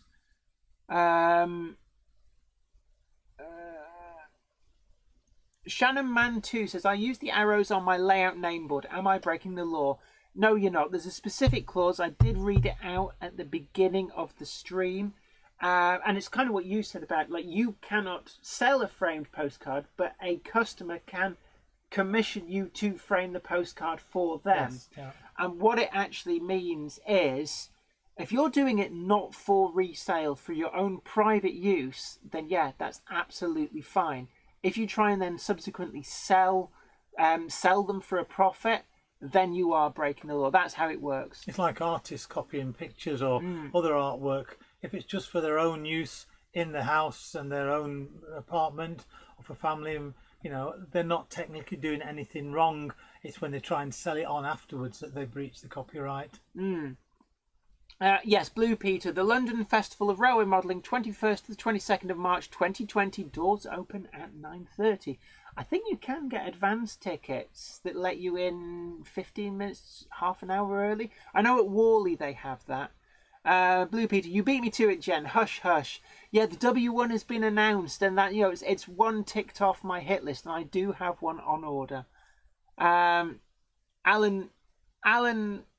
MK Don, I walk into model shops and my cards melt in my wallet. So yeah, mine squeal going, no, I don't want to come out. What did he say? I said, no, I don't want to come out. Mr. Davil 43, please Hornby, LBSC K-Class Mogul. I've seen a few people actually who really want that. I think that's one we are going to eventually see. Leslie Gilpin, yeah, absolutely right. Shannon Mantu, not unless you sell them, absolutely right. Ian Ryan, I was thinking of using the arrows for my Facebook login thingy too. Yeah, you know, if you're not commercialising it, it's absolutely fine. Jim J.D. Dowd, good runner 2, Leslie Level, weathered class 25 for 42. So, are we... What's that about? I think that's an answer to an earlier comment, which I've missed. Blue Peter, 1,500 Stevenson's rockets for a world market. I never got one. Yeah, and if you remember, when I did the actual release of stuff, the Hornby release day, I said, if you want one, my prediction was that they would sell out quick, and I wasn't wrong. So I did give the advice to order them. Bob Patterson, now I need some more Era 2 to 3 rolling stock suitable for Hailing Island use. Well, look out for Project Genesis from Hattons. These are the 4 and the 6 wheel coaches. I think they will have you covered. Cottesmore, unless you have a Bachmann 66 that can't work over points. I think that's a reply to somebody else's comments that's disappeared off the top. Sometimes wheel back-to-backs can be an issue. I know you've suspected you had the problem because you want to order the back-to-back gauge. Yeah, because I've got a lot of old stock. Not so much the Locos. I don't think I'll have any problems with the Locos because you've seen most of them and they're all new or, you know, they've been fitted and work all right. But I've got a mixture of old carriages and wagons and everything else, and some of them I need to change the wheels on them as well. Certainly one or two of the coaches that I want to put lights in, I need to change the plastic wheels to put metal wheels in, so I'll need to making sure that the back-to-backs are correct. So Rails do this, it's like a little brass kind of hammer. I think it's $9.99 for 00 gauge anyway, and although that's the only gauge I'm interested in, I dare say there will be other gauges that they cover the end gauge and things. So yeah, I've probably got about 150, well, probably even more coaches and wagons that I'll need to check. And obviously, if that's the gauge for checking it against, it makes sense to spend $9.99 on getting one. And just looking at I brought the comments up on my phone. Actually, might be a bit easier for me to read without scrolling around. AD Pullen said, Rails of Sheffield had the Triang package Stevenson's rocket in on Friday. I didn't know that. I was still under the impression that they were waiting for supplies. Indeed, my order still shows as on order, forthcoming release on order is what it actually shows on mine. The Growler Blackwood N-gauge layout. Les, have you never considered N-gauge? Well, not really. I mean, I started with 00 gauge because that's what I knew a little bit about when I started 14 years ago. But I have carpal tunnel syndrome and also what's called TOS syndrome, where my nerves in my fingers don't work properly. So working with very fiddly things is quite difficult, and to me N-gauge is just a bit too small. However, having said that, I do have 009, which basically is like N-gauge, but it's still on the bigger scale. Well, it's 00 narrow gauge, so it runs on the same track Yeah. as N-gauge, but it represents 00, like Vale of Ryedale, Festiniog, Talisman. So I do admire N-gauge because you can get probably 4 times the layout. It's too small for me. It's too small for me. It's starting to struggle in 00, it has to be said. I'm quite taken with O gauge because it's much easier to see things. Hamshackled. Oh, right. So talking about scuba diving. Otis JB. I would like to see the Great Northern A1 in original Great Northern Railway livery. That is a great idea, actually. Seems like a real missed opportunity considering how many other Great Northern Railway models there are and the popularity of pre-grouping models. Now, there may be a reason for this. What it may be is, was the Great Northern, the A1, rebuilt during London and North Eastern Railway period? And that may explain it. It's the same reason why, for example, the G2A from Bachmann has not appeared in London and North Western Railway livery, because it has a different shaped firebox, because they were re-boilered with new fireboxes in the 1930s. And what that means is that the model, as made by the manufacturer now, can't represent accurately the pre-grouping version. I don't know whether that might actually be the reason why the A1 has not appeared in Great Northern Railway livery. Blue Peter, Jen, the hush hush found on Hattons. What's the best livery to go for, please? Which is the most original? The one with the Yarrow tube boilers. You're looking at London and North Eastern Railway. Essentially, the ones that don't look like an A4, they're the original version. Then they were rebuilt and became like an A4 on steroids. I think I saw them on. Are they about 190? Something like that, 179, something like that. Someone's asking about the couplings. Are they like the Lego ones from the 1970s or 1980s? I'm not familiar with the Lego couplings. I know there were magnetic couplings on. I'm thinking of the Duplo or whatever trains that have. I know the Hunt coupling is similar, I guess, to do you remember the wooden train set from the early learning centre with the that's what I mean. Yeah, that kind of thing. Dr. Al 6103 Rocket is excellent. You've got number 63 of 1,500. That is actually pretty good going. The lower the number, generally, the more valuable they are potentially. Is that in models? Because it doesn't apply with art. Not with limited edition Giclée prints, as they're called now, or with litho prints.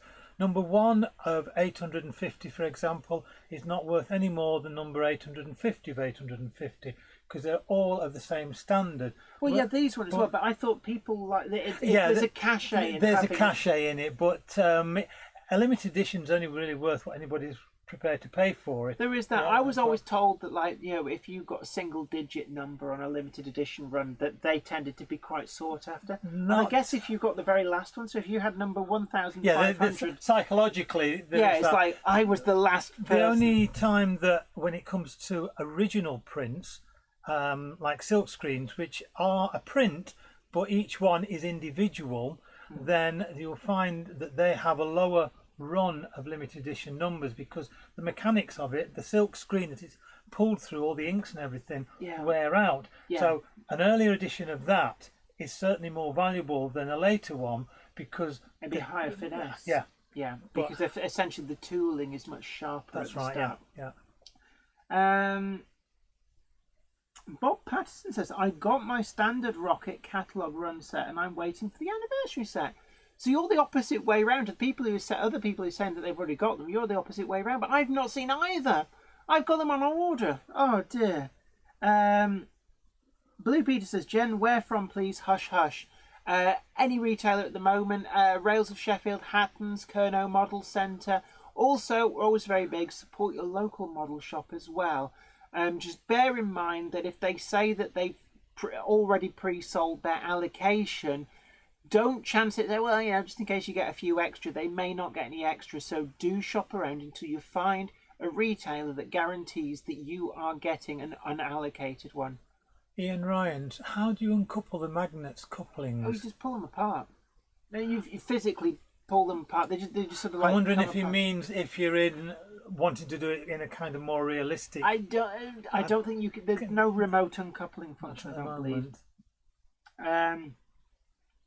Somerset Andy says, Jenny and Les, what was your favourite Loco you got in 2019?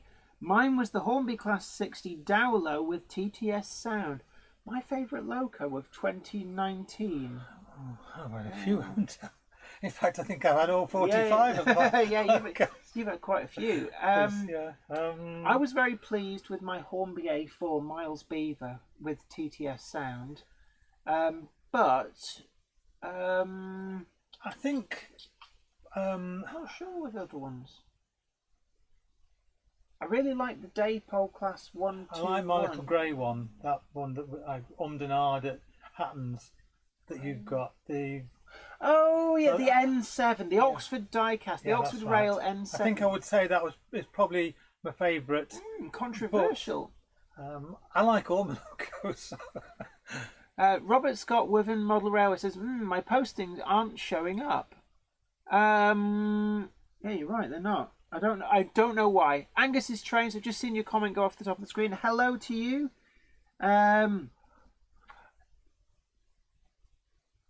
Rails of Sheffield are still taking orders for the Hush Hush. Like I said before, if the retailer you initially go to is all sold out to pre-order, try another retailer. You will eventually find one for the Hush Hush, I believe. It is selling very well, but they are still available out there. Which reminds me, I need to put my order in. I better put mine in. Yeah. J. Paul Anderson would really like to see a Great Central Stroke LNER A5. Yeah, actually, I would. Actually, there's things like the Wath Daisies as well. I think were 084 tank locomotives.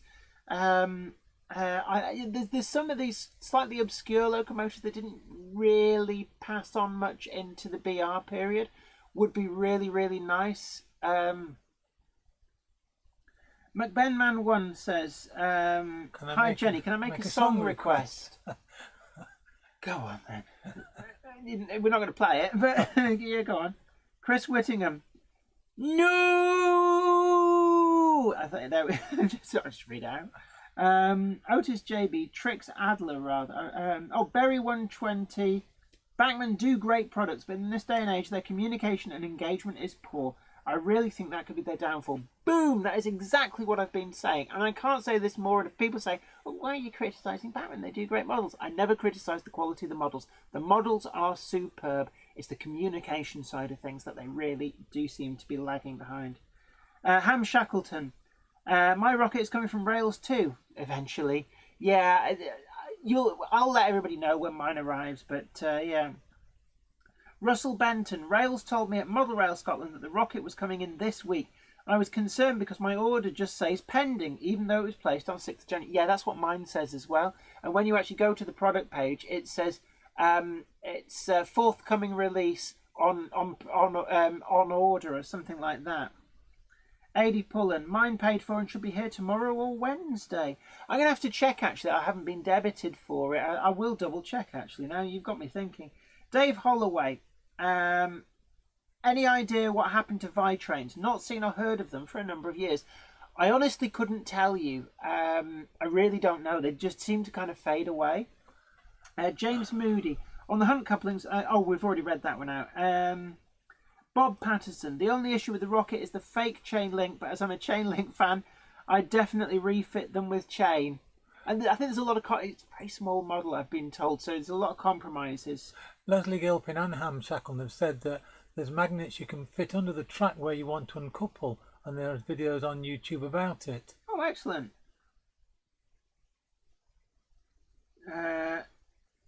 So look.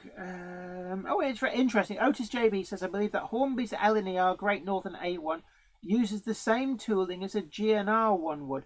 I'll mention that at the next board meet. No. When I next see Simon Kohler, it is one that I need to ask about. I have wondered in the past about that. I might drop him an email, actually. He's not actually pretty good. He does respond. Don't for 1 minute think, oh, that Jenny's got a direct line to Simon Kohler. No, I just know what his email address is. It doesn't mean that I'm any further up the pile of people trying to get in touch with him. James Moody. The 1970s version was handed. Stock had to stay one way round. The 1980s versions had the magnets able to rotate within the... Is that KDs? Or so? No, actually, within the Lego.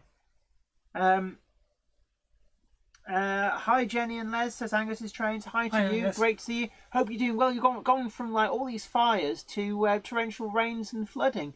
So, stay safe. But I suppose you're presumably quite glad that not only will that have put the fires out, but it'll also knock a lot of the smoke and particulates out of the air. You just got to watch out for the flooding.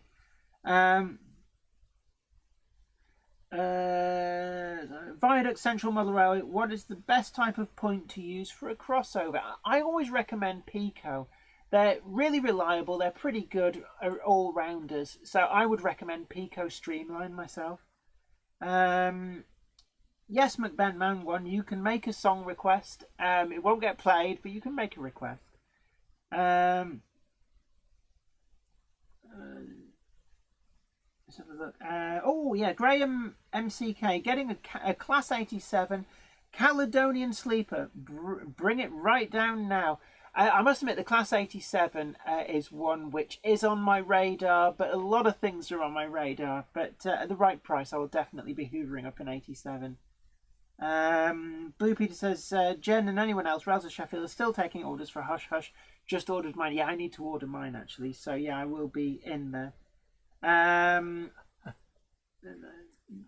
B Mozer, Brian Mozer, hi. B Mozer, that's 247 Developments. Somebody earlier on was asking about head codes, so I'm pointing them in your direction, Brian.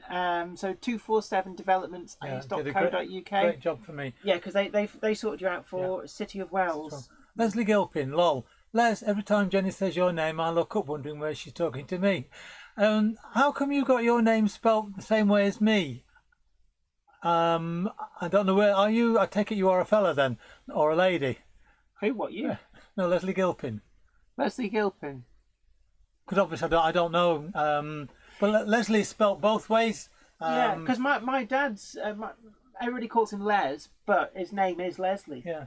But I know initially Lesley used to be the female way of spelling it, and IE the male's version. You've got Leslie Ash, the actress. She spells it IE. It all became very fluid in sort of like the 80s, 90s. So, but I don't know whether Leslie Galpin, what sex he or she is. So no offence intended. I'm a bloke too. All right, Leslie. Okay. Clear that up. Glad we can clear that. Right. Blind Paul says, wow, 208 plus in the chat. I know we're getting a good turnout tonight. Yes. I wonder if lots of people are tuning in. I wonder what all this thing about the Rail Riders stuff is. Well, it was all explained right at the beginning, so... But don't forget to hit that like button as well. Also, share this and subscribe to the channel if you haven't already done so. So mash that like button. You know you want to. It makes me very, very happy. Do we know if the Flying Scotsman went over the Fife Bridge? Yeah, I think McBen Man 1, I did see a comment, I think, from him saying that it went over. I believe that, Oh, no, sorry, there was a question. Sorry, I thought it was a statement. I don't know, actually, I have to say. Somebody says, Tim J.D. Dowd, how about Big Bertha, the LMS 010 banker from the Licky Incline?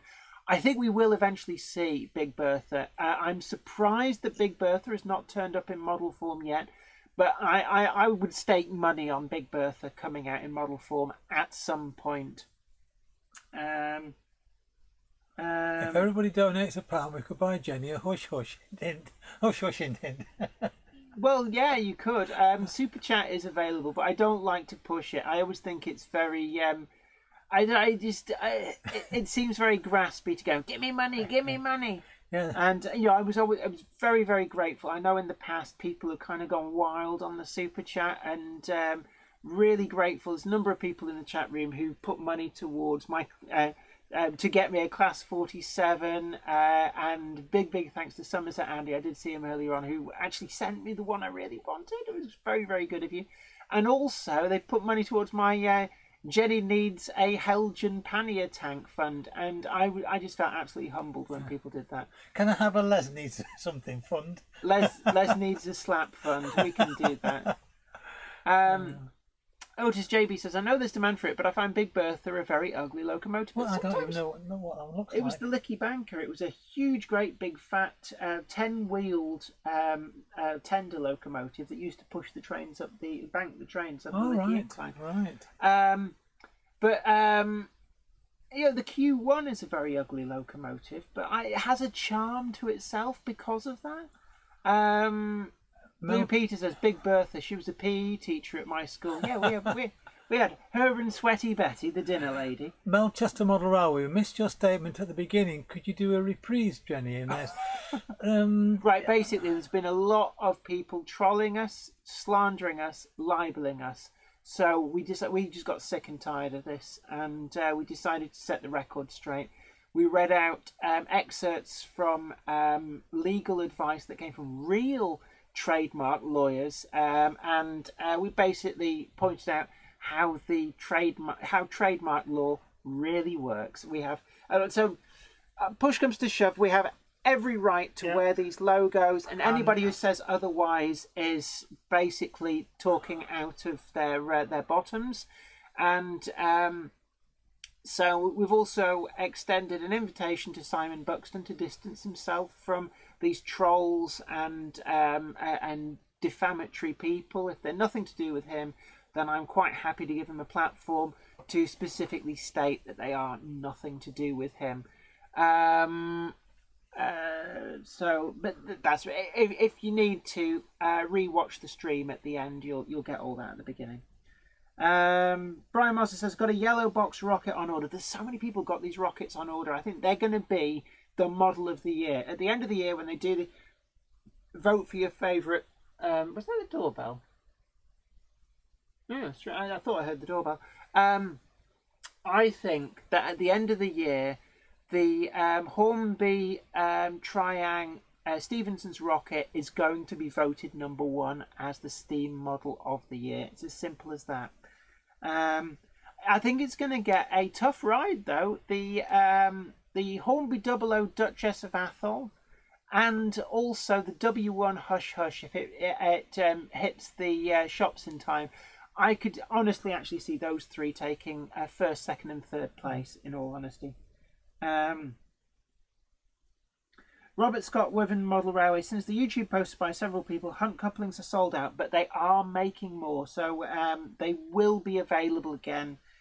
Just keep your eye on their website. Andy1962, Rails took my money for Rocket this morning. Told me due to be delivered this week. I'm going to have to check that because I haven't checked all day. Blue Peter Jones had to say that some of the rockets will have been ordered by non-collectors to sell on eBay for a quick profit. Oh, and you're probably already finding the gouging listings already on that. Otis JB says, ask about an LBSC Mogul 2. Is this too signed? I don't like to ask him, well, you're going to make this, you're going to do that, because he won't tell me. He won't tell anybody, and I wouldn't expect him to, because they won't announce it until they're ready to announce it. And they're more than aware of what people keep asking. Ian Ryan says, you hum it, McBenman 1, I will strum it.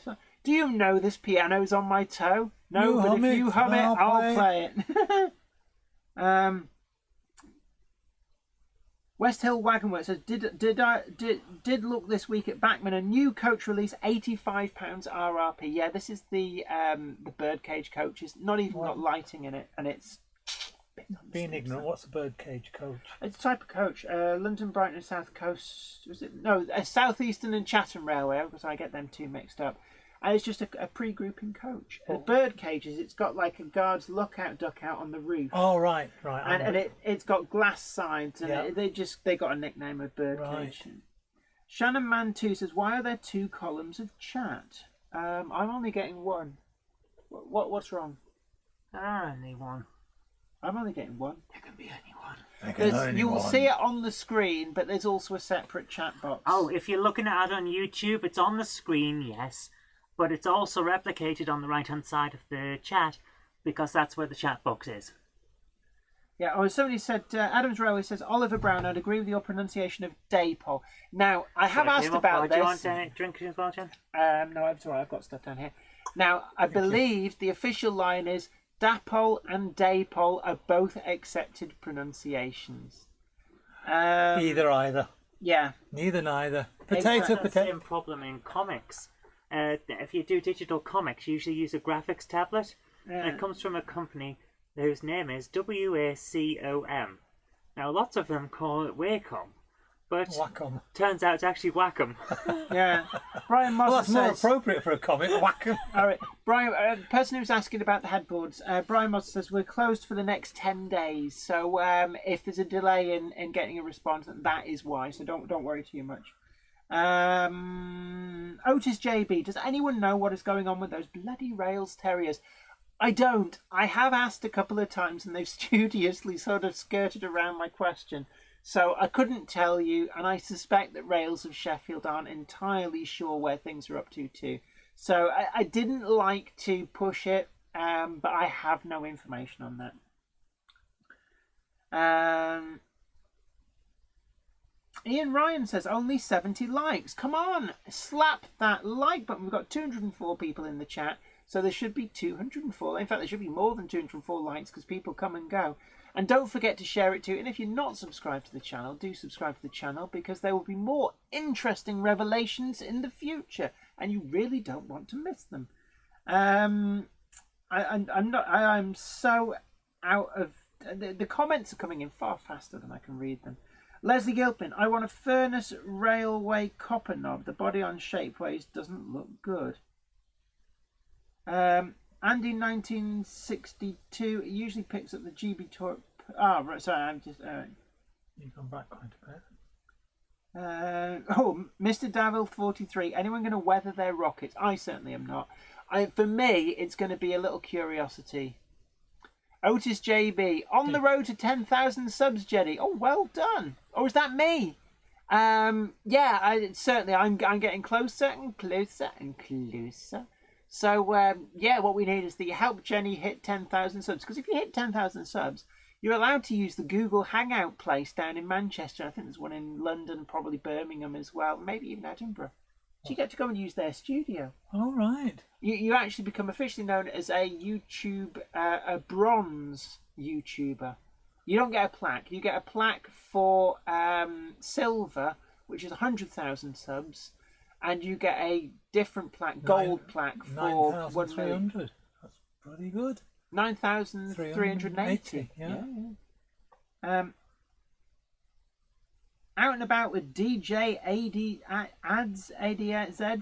Hello, Jenny and Les. Good show. Thank you very much. Thank I was you. at Model Rail Scotland on Saturday at the second. What a great turnout.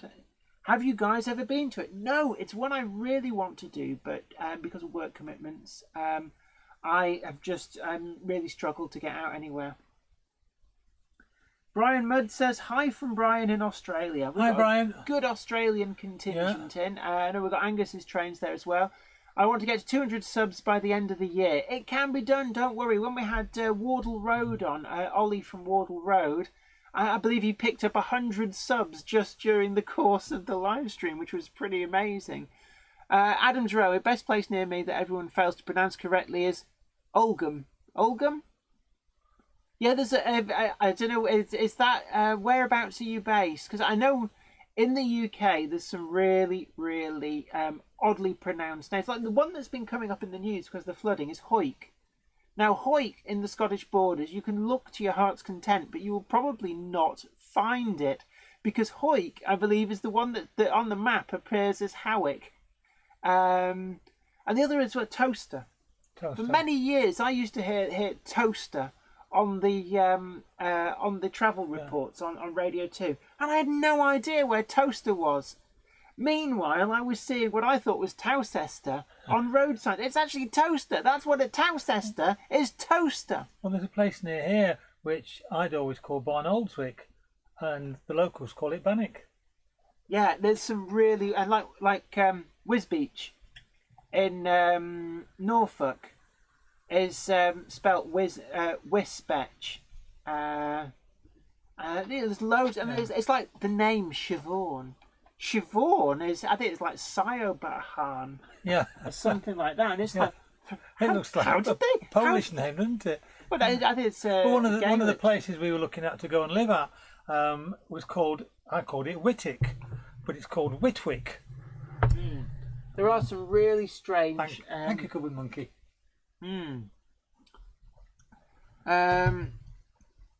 Let's have a look. Can you pass me Fantastic Dizzy, please? Oh, Down. Fantastic Dizzies. That's this one. Yes, thank So you the very Cupboard much. Monkey is going off to play this game Let's get dizzy. on Mega Drive.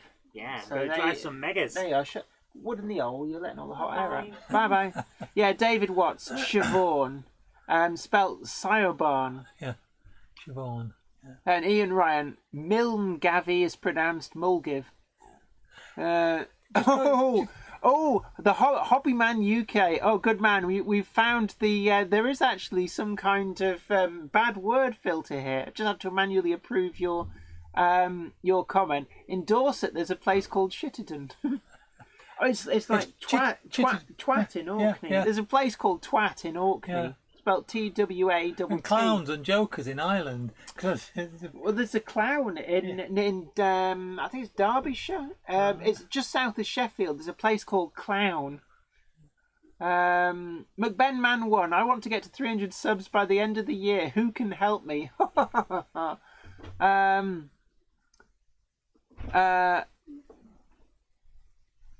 Let's have a look. Dobhill, yeah, Dobble. Yeah, Dobble. Yeah. Yeah, that's. I always thought it was Daub Hill until I heard locals pronouncing it as Dobble. It's like, oh. Ian Ryan, there's a place called Licky End. There's also on the A2 into London, there's a place called Pratt's Bottom, and that always makes me My chuckle. brother-in-law lives there. In Pratt's Bottom. Pratt's Bottom, yeah. He's not the Pratt at the bottom, is he? No. Orpington. Knob End. Yeah. Oh, yeah, there's Knob End. And we've got Ramsbottom. Yeah, there's also a place called No Place up in the northeast. Yeah. There is. And in And the World's Lake End. District, there's World's a place End. called Hooty Hoo. Hooty hooty hoo, hooty hooty hoo. I think it's in Wales, isn't it, World's End? Yeah, Paul Hindle says yes, clown. Yeah, it's got the E on the end. I'm sandwich. See, I always think that I in Suffolk should be twinned with Withnell in Lancashire. No, Withnell and I. With Nell and I. You seen the film? No, I haven't. That joke was completely lost on him. Otis JB says there's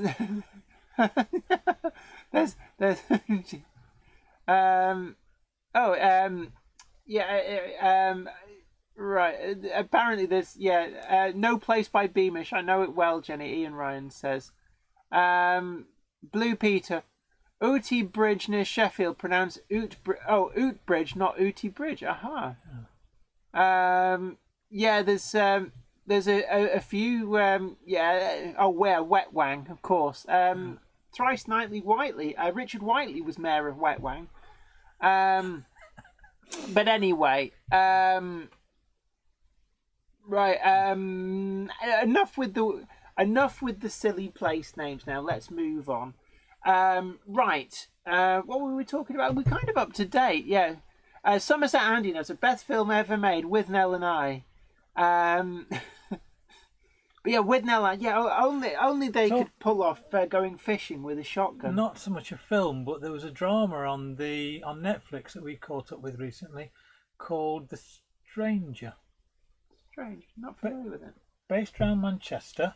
And there was a scene on the East Lancs Railway where... Is this the one that filmed just out on Le Mans Crescent? Yeah. I was actually there when they were filming. What on earth were they filming?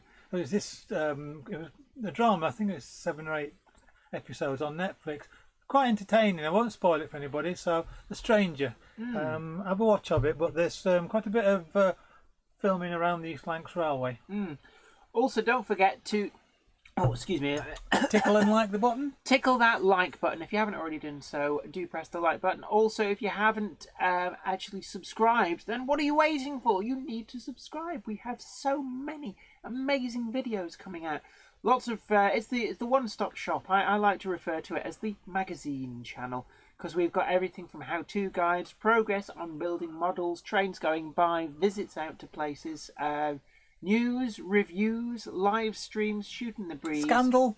It's not really a scandal. It's a storm in a teacup. Storm in a teacup, yeah. According to, I've got 207 watching and 64 likes. That doesn't seem right. So I'm just going to reload that to see whether that is actually just an anomaly.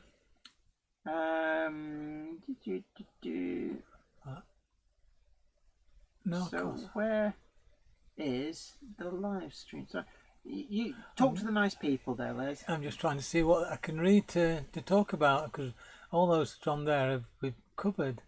Apparently we're down to 197 watching. Showing 201 and 103 likes. 103 likes and 2 people. 104 likes. In whose minds it's just updated to 103. Oh, thank you very much. I love it when we get over 100. It gives me that warm, glowy feeling. You know, like TMC are great for weather. I saw somebody on Facebook grumble about. I saw that post as well. They had a bad experience, and excuse me. I have to say, everybody has off days, yes. So I wouldn't judge them unfairly off one incident. There is a shop in somewhere south of there, shall we say, that repeatedly has horror story after horror story. But TMC, I've not really heard that much in the way of horror stories. So I'm prepared to accept the guy was just having a bad day. But yeah, weathering, custom weathering is kind of their specialist area. They're huge on that. So, you know, I would say that certainly, I've seen them at Worley. They do some good weathering jobs from what I've seen. I don't have any of their weathered stuff. I don't tend to go in for getting stuff weathered. But what I do like is they do commission a lot of specials from Bachmann. So they actually originally spearheaded the Mark 1 horse boxes. So I've got 3 of the TMC limited edition horse boxes. And they've done the plate wagon, the 4-wheel long wheelbase plate wagons, and I've got 2 of those, and they are fine models. J. Paul Anderson says, "What bad shop? Grimy Times?" Nope, not Grimy Times. Blackwood Engage layout. TMC did all my BP tanks. Brilliant service. Yeah. It's like I said before. Everybody from time to time has a bad day. So if one little. I say a little. One occasion where somebody's been sharp with somebody, if that happened all the time, then yes. But I've not really seen any other evidence. I just saw a feed on Facebook. I saw the same post actually. Yeah. Leslie Gilpin says Lord and Butler in Cardiff do weathering too. Yeah, Lord and Butler as well. I believe they've commissioned wagon liveries from Bachmann as well in the past, which is how Lord and Butler is on my radar, because I've bought some of their special commissions in the past. Let's have a look. Somebody says about Northeastern Railway. I think it's gone off the top. Mr. Davil 43, good weathering, very subjective. Some non-professional examples I've seen terrible, even though the owner's very proud of it. Yeah, I can remember going into a shop and they had on the second-hand table, it was a Hornby Class 50 that looked like it had been painted with a 2-inch brush with tar. And it's like the entire, and you could see the brush strokes and everything. And it was a really expensive model. And there was like the windows were caked in it. It looked like it had been dipped in tar. And they just basically ruined an amazing model. But saying that, I've bought second-hand models that have been very well weathered. Yeah, same here. And I've actually been very pleased to give them a new home. I've got a Class 20. It's a Bachmann Class 20 in rail blue that's been expertly weathered. And I bought that second-hand, and I felt honoured to give it a home because it's such a good weathering job. Ham Shackleton says, I bought a new pre-weathered 8F from Hornby. Looked awful, like it had been in a spray booth with a grey paint maniac. They hadn't even turned the wheels, so there were clean patches. That can sometimes be a pitfall. My Bachmann Class 4 diesel shunter factory weathered D2267, I think it is, that has the same issue. And it's like, why do they do that? But yeah, some of the factory weathering examples aren't so great. Others are really good. And actually, that Robinson Class 04 that you've got one and I've got one, I thought the weathering on that was particularly good. It made it look very oily and grimy. Well, I want to eventually get a spray gun to do some more advanced weathering, because the only weathering I've done is on my wagons, and it's just been done with chalk pastel and hairspray. So if it doesn't look right, it'll all come off. Or I've done some of the chipping effects with hairspray and salt and things on some of the... I don't think it's salt. I've seen it done with talcum powder. Use talcum powder. Not tried talc. The trouble with salt is it can react with other things like the paint, but talcum powder is, I think it's magnesium gypsum. I'll have to try that. It's magnesium. It's not magnesium. Because what I did on one or two of them was to paint like a red oxide paint over the wagon to begin with, then spray it with hairspray, put the salt on it, is that the right way? And then chip back on it. No, the method I've seen done to great effect if you do it right is you paint the wagon rust colour. Yeah. The entire wagon rust. You then get talcum powder and glue it in patches all over the wagon, and then when that glue is set, you then spray it and paint the wagon with the top coat. That's right, yeah. So it all looks nice and clean. You decal it and everything, and then you gently scrape back where the talcum powder is now trapped under the paint, and you get what looks like a rust patch that's kind of peeled the paint away, and then like weather over the top. So there are ways and means. But I've seen some fantastic weathering actually from Bachmann. Their 16-ton mineral wagons. The Tampo printed weathering is exquisite, absolutely exquisite, and I would rate them as some of the best that I've seen factory weathered. Mark Wilson, who was Clive of India? Not entirely sure. I obviously heard of him, but I couldn't tell you actually. Somerset Andy says, I got a pre-owned Class 47 last year with TTS sound that had been weathered by TMC. It's great. Yeah, I've seen nothing but praise by and large for TMC. Yes, a little bit expensive, but, quality does cost money. J. Paul Anderson, Clive India, main conqueror of India for British rule. That period of history that, don't talk about that too much. Mark Wilson, I modelled the dirty blue diesel era and weather all my stock. I layer it up using various Humbrol paints and powders, but carefully copy photos. Yeah, I think that's always a good way to go. If you've got a photo to guide you, then that can actually be really helpful as well. Flymo Sherman one says, I put the rust on first is what I've been advised many years ago. Yeah, and I think actually the trick is get an old disposable wagon and practice on that. That's what I do with all my dios that I've got up on eBay for selling. West Hill Wagon Works says, we had a Hornby Super Detail 08 catch fire and weathered itself burnt. Oh dear. Tell me more. What? How burnt? What? As in, like set fire to it? I'm quite shocked. Actually, it was capable of setting fire to itself, or was it just that the magic smoke escaped and was a bit sooty when it did so? Actually, I had the magic smoke escape on a Bachmann N class. My Bachmann N class, which ironically was the subject of how to repair suspected burnt out motors. And I got it working again in that video, has finally bitten the dust. When I hardwired it for DCC, it didn't take kindly to it, and there was an alarming bright flash of light from the commutator, and it just went bzzzt, and then stopped, and the magic smoke came out, and that was the end of that model. So I had to unsolder the hardwired DCC decoder and put it in something else. So I need to get myself a new motor for an N-Class.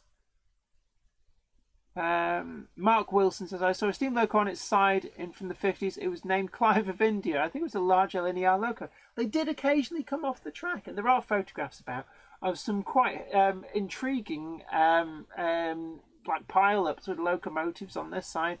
I believe there was one which it came off the rails at speed and ended up in a peat bog. And while some of it was removed, they couldn't drag it out, so they kind of just gas-axed off what they could get at.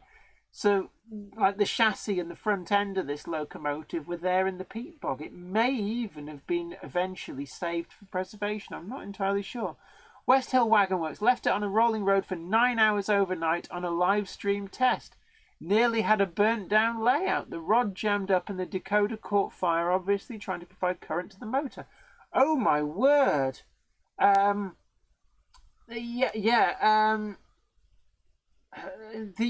they have a thermal cutoff to protect the DCC decoders, unless that was 9 hours. Gosh, a live stream test.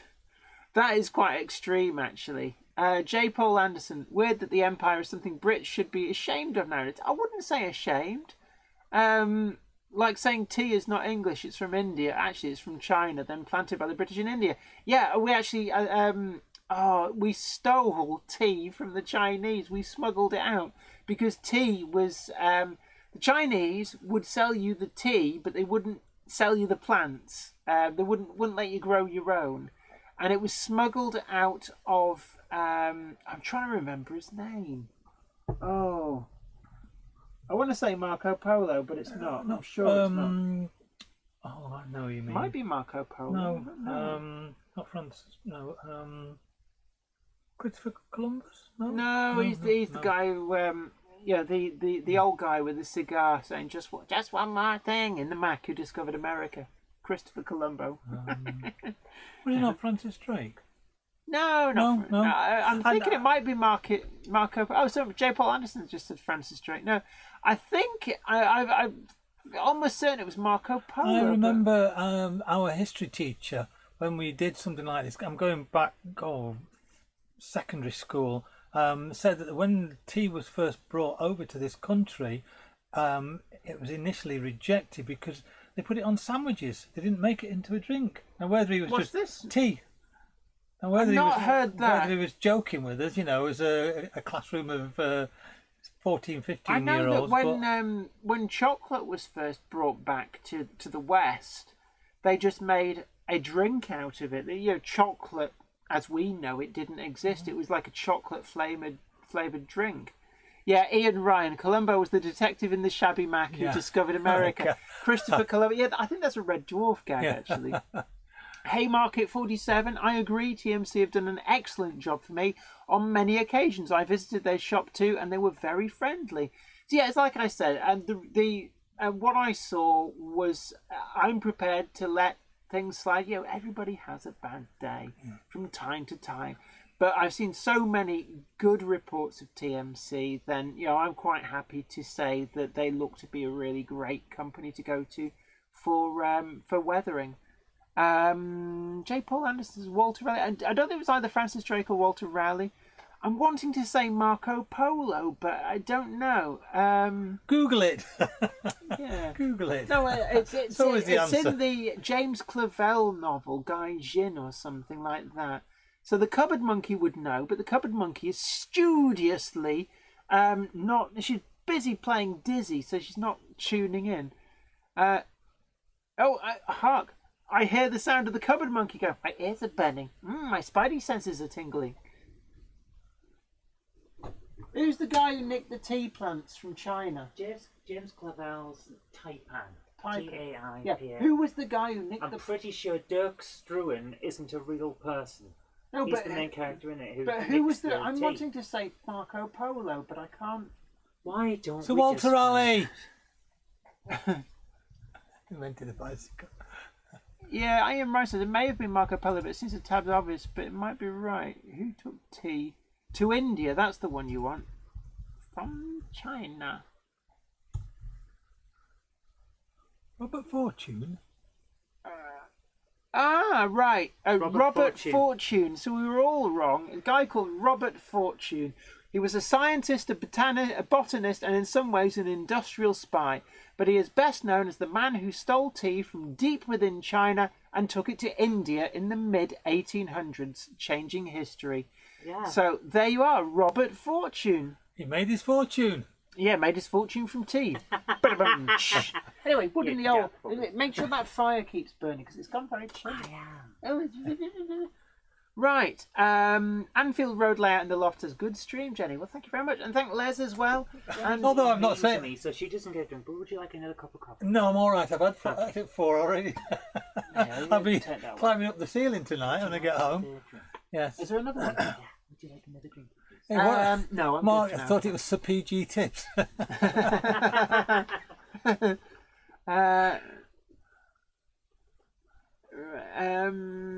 Mark Wilson says, was it Sir Walter Raleigh who invented the bicycle? No. No. Ham Shackleton, as I put Robert Fortune, but there's too many letters in the post, so it wouldn't go. Melchester Model Railway. Just before it goes off the top there. Got my fingers burned recently by Olivia's trains and their sound fitting. They seem to have gone downhill of late. Not sure why.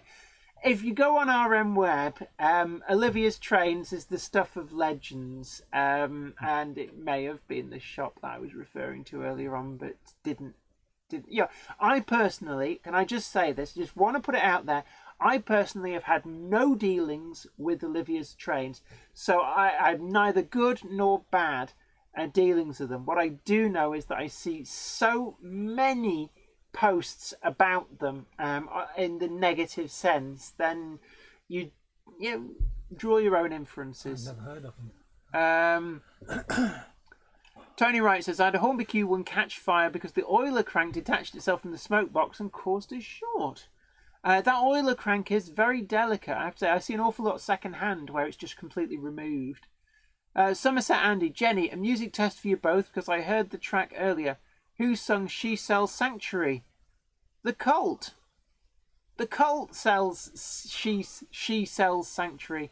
Leslie Gilpin, Catherine of Braganza, wife of Charles II, I think, popularised tea in England. Wouldn't surprise me, actually. Let's see, where... Oh, yeah, Adrian Chesterton says Robert Fortune. Yeah. Yeah.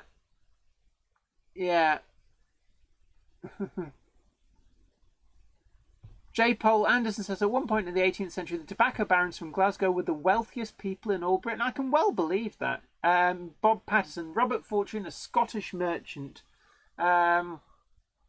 Mark Wilson, coronavirus is an anagram of carnivorous. Yeah. Otis JB says, sorry, just popped out the stream for a minute. What's this about Olivia's Trains? You should be able to read the comments, the previous comments, I think. Just somebody had a poor experience. And it's something I said, I've seen a lot of accounts of Olivia's Trains on RM Web. Now, as I said before, I have no experience of Olivia's Trains, never bought anything from them. I do have one of their Helgen Special Commission Class 76s, but I bought it second hand. And it is a great model, made by Helgen, and it is a really great model. And it was a special commission from Olivia's Trains. But just reporting that there seems to be a lot of comments about Olivia's Trains. If you want to go and read them, they're on RM Web. Ian Ryan, The Cult. That's what I said. Somerset Andy says, a proper band. Proper band. That Black Sabbath, The Cult, Blue Oyster Cult, Kansas, although they're all for sort of around the same sort of time, aren't they? Free with Wishing Well, My Brother Jake, and of course, All Right Now. Fred's Train says Hatton's got some sort of links with Olivia's Trains. I believe, but again, just through hearsay, that what happened is that Hatton's and Olivia's Trains did a deal. So Hatton's is effectively bought from Olivia's Trains, presumably at trade price, a lot of stock to help Olivia's trains shift some stock, is what I've heard. Basically, Olivia's trains had done a lot of special commissions, so I think Hattons are doing the Class 76s, or certainly there were the Class 77s as well, was another one, and they were helping them shift them. They do a lot of the sound stuff as well, and basically, you've got to get a supplier from somewhere. So I'm guessing that Hattons and Olivia's have done a deal that Olivia supplies sound chips or something, but I don't know any of that officially. Cartorse is an anagram of orchestra. Well, Winscott Dale's an anagram of something that's going to be on my layout, but Yes. see if you can guess where that is. Am I allowed to say? Give them a chance. I've had them ask this before. I think it's been sussed out once or twice. King Fox Junction, just got my lights yet to hook them up through. Gonna look amazing. Sent you a pic on Facebook. Aha, grand. I will have a look at that after the stream.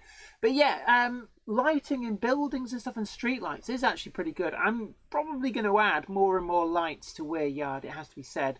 I quite like the effect. Now, I put in last Friday's video, you'll have seen me put in the model scene lamps, and these are non-working, so they kind of set the scene, and then I think what I'm going to do over time is replace them with working lamps.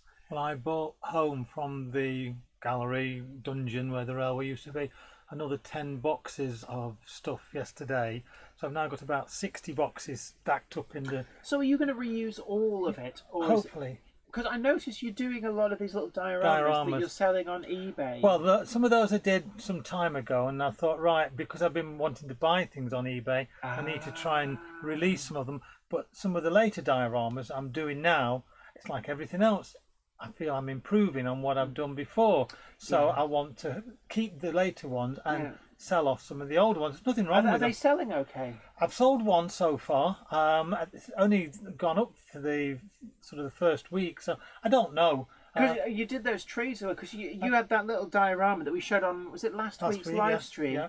And I've actually put that into your Weir layout, Yard.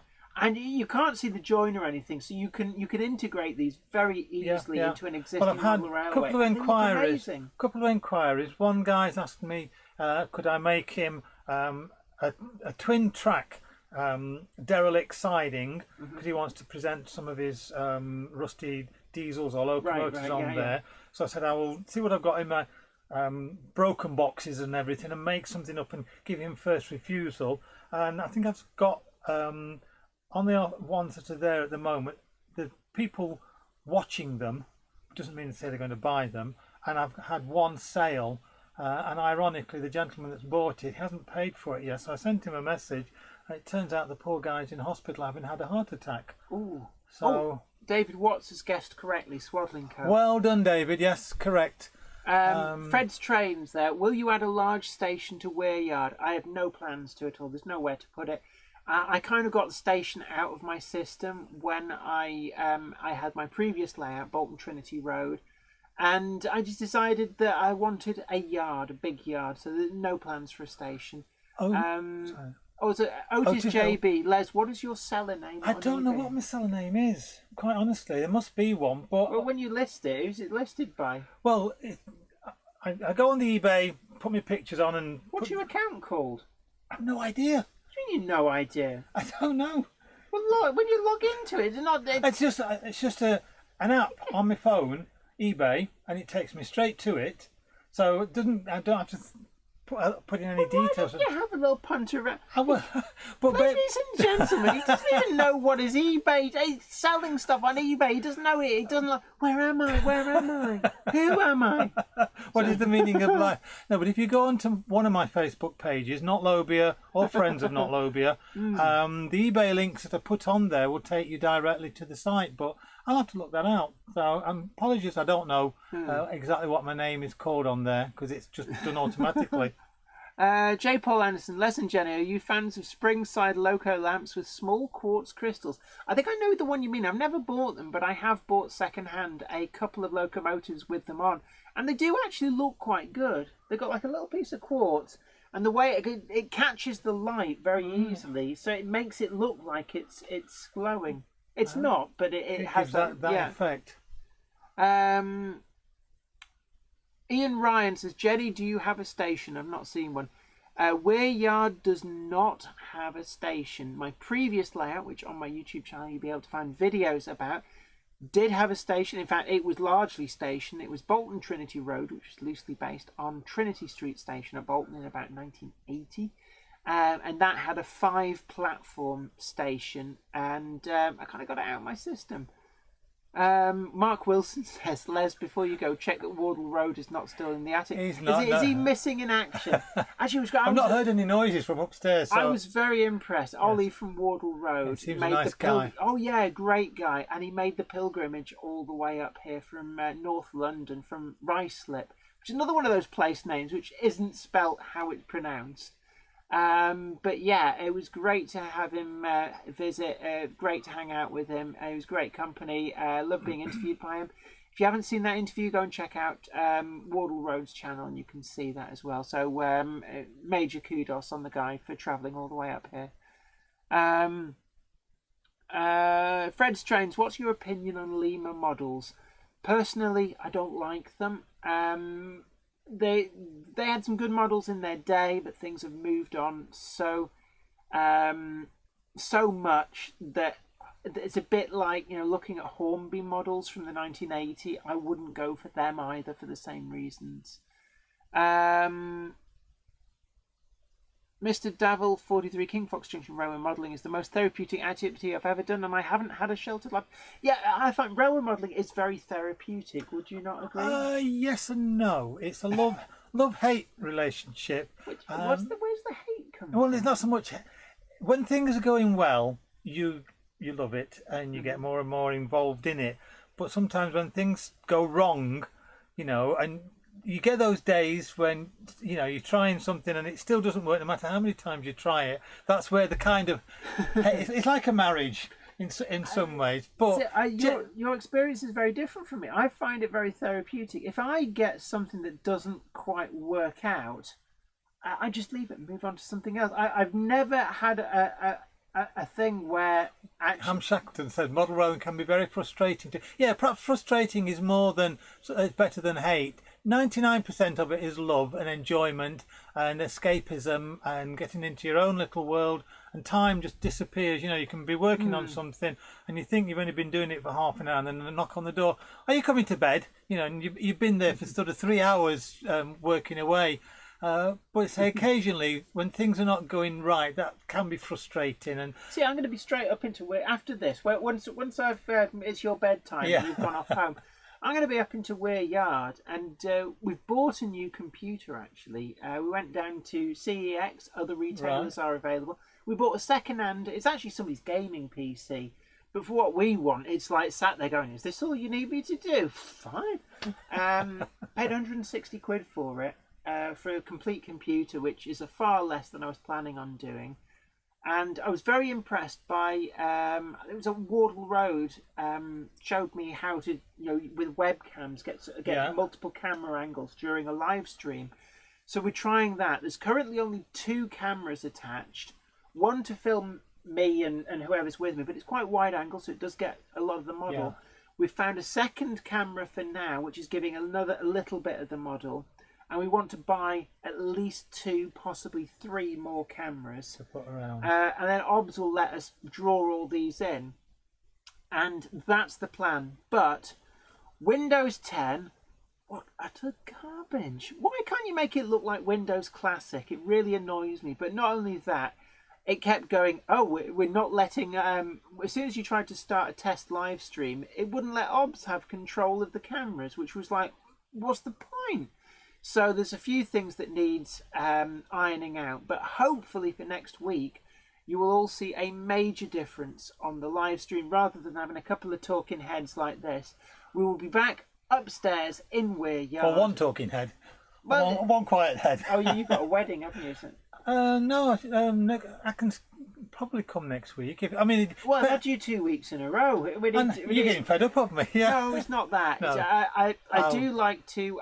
There's a guy actually who I did ask and he couldn't make it, and I really want to try and get him on because he runs the model rail YouTube group on it's MRYCG, something like that. There's a group on Facebook, and he does so much for the grape for the group. I did ask him, and he couldn't make it that particular week, and I want to go make true on that invitation. Yeah. I think he deserves the credit. He does so much for the community, and I think that's really good. Somebody asked a question. I was going to answer it, and then we got sidetracked. So just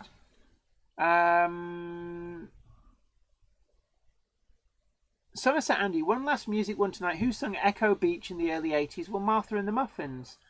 Mark Wilson, that was the question. Jenny, will you be continuing with the O gauge this year? Yes, I certainly will. The Garden Railway is complete. Just need to get it all cleaned up and running, waiting for better weather. Otis JB, I think Weiryard would look lovely with a big open river, water feature and a big girder bridge over it, like a centrepiece for the layout. Not sure where you put it though. Very full layout. Well, there's no room for that, but there is a water feature. There is a culverted stream that runs straight across the southern end of Weiryard. And I've done a video, adding water to it. There is a bridge across it, a 4-track bridge made using the Wills girder bridge kits. So it is there. It's just not as impressive as it could have been. But yeah, I know what I'd love it like a layout with like I always envisage having one where you have like a really steep and deep valley, and then build a viaduct across it. But actually make it so that the baseboards go down to the floor, and you have this like ravine with a huge. Well, I've got that 17 arch Wills kit. That is impressive. I don't know quite how I'm going to reconfigure that in the new layout, but I will. Where is that? It's still on the. Is that still at the shop? Yeah, still on the sections on the shop. Get lots of good pictures of that and send them to Steve Flint at Railway Modeller and say, you might want to stick this in like the letters page or something. I'll have to put some of the scenery and stuff back round it then because. Oh right. See, because the thing is, I mean, if you need a home for any bits and pieces, I'm sure I can find space for stuff. Right. But you're probably going, get your hands off. Do you want 80 boxes? No, you're going to need all that. But no, it's like I'll certainly have a rummage. Oh, bollocks. Empty. You didn't hear that. Luckily, it was empty. Oh god. Yeah, I'd have been in no end of trouble. It's Zoe's little favourite CPC. Somebody asked about Fred's Trains. Do you like Daypole rail cars, DMUs? What's the best one in your opinion? Well, I've got a class. I think it's a 122, the bubble car, and that's great. I love that model. That's what I've got as well, haven't I? What did you do? Look at this, she's got a towel as well. It was empty. It was empty. Don't worry. No, your CPC stopped the flow of the liquid. It absorbed the liquid into the keyboard. Now go back, cupboard monkey. Get back in the cupboard. I got the bubble card, didn't I? You got one as well, because you like the look of mine so much. I got you one as well. I can't remember what livery did you get. Did you get the blue one as well? Yeah, it's a great model actually. The GWR rail car, I did a review of that recently. That's another good model, but I think the bubble car pips it. But I do like the look of the GWR livery. I thought that did look really good. I'm just looking at the time. You've got 6 minutes. No, I've got 6 minutes. Yeah, and then it's your bedtime, and then we'll probably wrap it up. J. Paul Anderson says, "Yeah, I think the Mac is way superior." Windows XP I got to like, but now that Windows 10 has turned up, I think it's absolute garbage. Yeah, King Fox Junction, absolutely agree. I agree when it goes wrong. It goes wrong, but you just dust yourself down and get your head back down, you're flying again. Absolutely right. That's true, yeah. Ham Shackleton, Computer Bits, have a look for eBuyer. Heard of them? Yeah, definitely. UK company, delivers next day, fairly good prices. I have no connection other than as a customer. Yeah, I have certainly heard about them.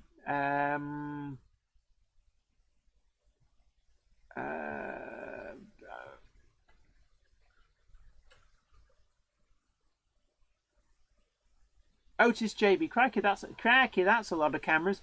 Might need to do some fundraising to pay for it. Hint, hint, everyone. Well, you can join Patreon. Head on over to Patreon. You can support the channel that way. There is Super Chat, but I always feel bad talking about that. But certainly Patreon is probably a good way to support the channel. And also, when I do review videos, the affiliate links that you'll find down in the description box, when you follow those, they will go to either Rails of Sheffield or Hatton. So you know that you've got a straight-up supplier, and generally speaking, they will be at a very favourable price. It does not cost you a single penny extra to buy through that affiliate link, but what it does do is it supports the channel because we get a small cut of the money. So that is another way that you can support the channel.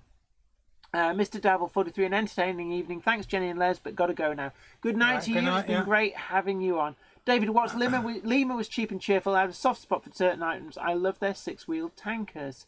Mark Wilson, I like Lima and old Hornby mainline locos. Half of my enjoyment is repairing, servicing, and making them work. Ian Ryan, I'd love to build a Horden viaduct and a Queen Alexander bridge for my layout, but at the moment it's a test loop, so many ideas, so little time and skill. I completely understand. David Watts, I quite like Ren stuff too. Yeah, I know what you mean. It's got that heft to it. I actually really like the Hornby 00 that predates that. It's my first love. Ham Shackleton, did I hear you mention delicate spherical objects, Jen? I don't know, they never seemed all that delicate whenever I've kicked them. Flymo Chairman 1, David Watts. I've got a mainline GWR 042 that runs great forwards. If I run it backwards, it derails guaranteed. Oh, God. Yeah, Mark Wilson says, Zoe, have you seen Sonic the Hedgehog film? No, she hasn't, but she will, don't you worry. Mark Wilson says, good night, me ducks. Good night. Somerset Andy, I got to go now. My friend wants to play Age of Empires 2 online. Thank you once for a great one again. It's great to talk about trains and other things as well. You're absolutely welcome. It's been great having you on, and you go and enjoy yourself. Adams Rower, cheerio, Somerset Andy. Leslie Gilpin, Ham Shackleton, mine straddles the track. Crabs. Crabs walk sideways and bite. Oh, we've got to go right. Lima crab is okay, but a bit noisy. Yeah, and actually, Lima had a good stab at I think it was a Class 9 they did, but sort of like Class 8, Class 9. And certainly, notwithstanding the Hornby 00 model, they certainly, they got the outside frames correct at least. But we're going to start winding down now, because you've got to head off home, because your domestic authorities don't like you staying out too late. Well, I'm up at 7 o'clock and at the swimming bath. My wife's up at 7. I know, physique of the racing snake. Hubby Man UK, great show. Look forward to the next one. Oh, thank you very, very much. Well, sorry if we dragged on a bit at the beginning, but it was we needed to get it out there. And I think we needed to address the fact that we were being trolled, slandered, and libelled by so many people. McBenman 1, hi Jenny, have you seen the Silver Lady biggest little railway music video? Yes, we have. That was Matt.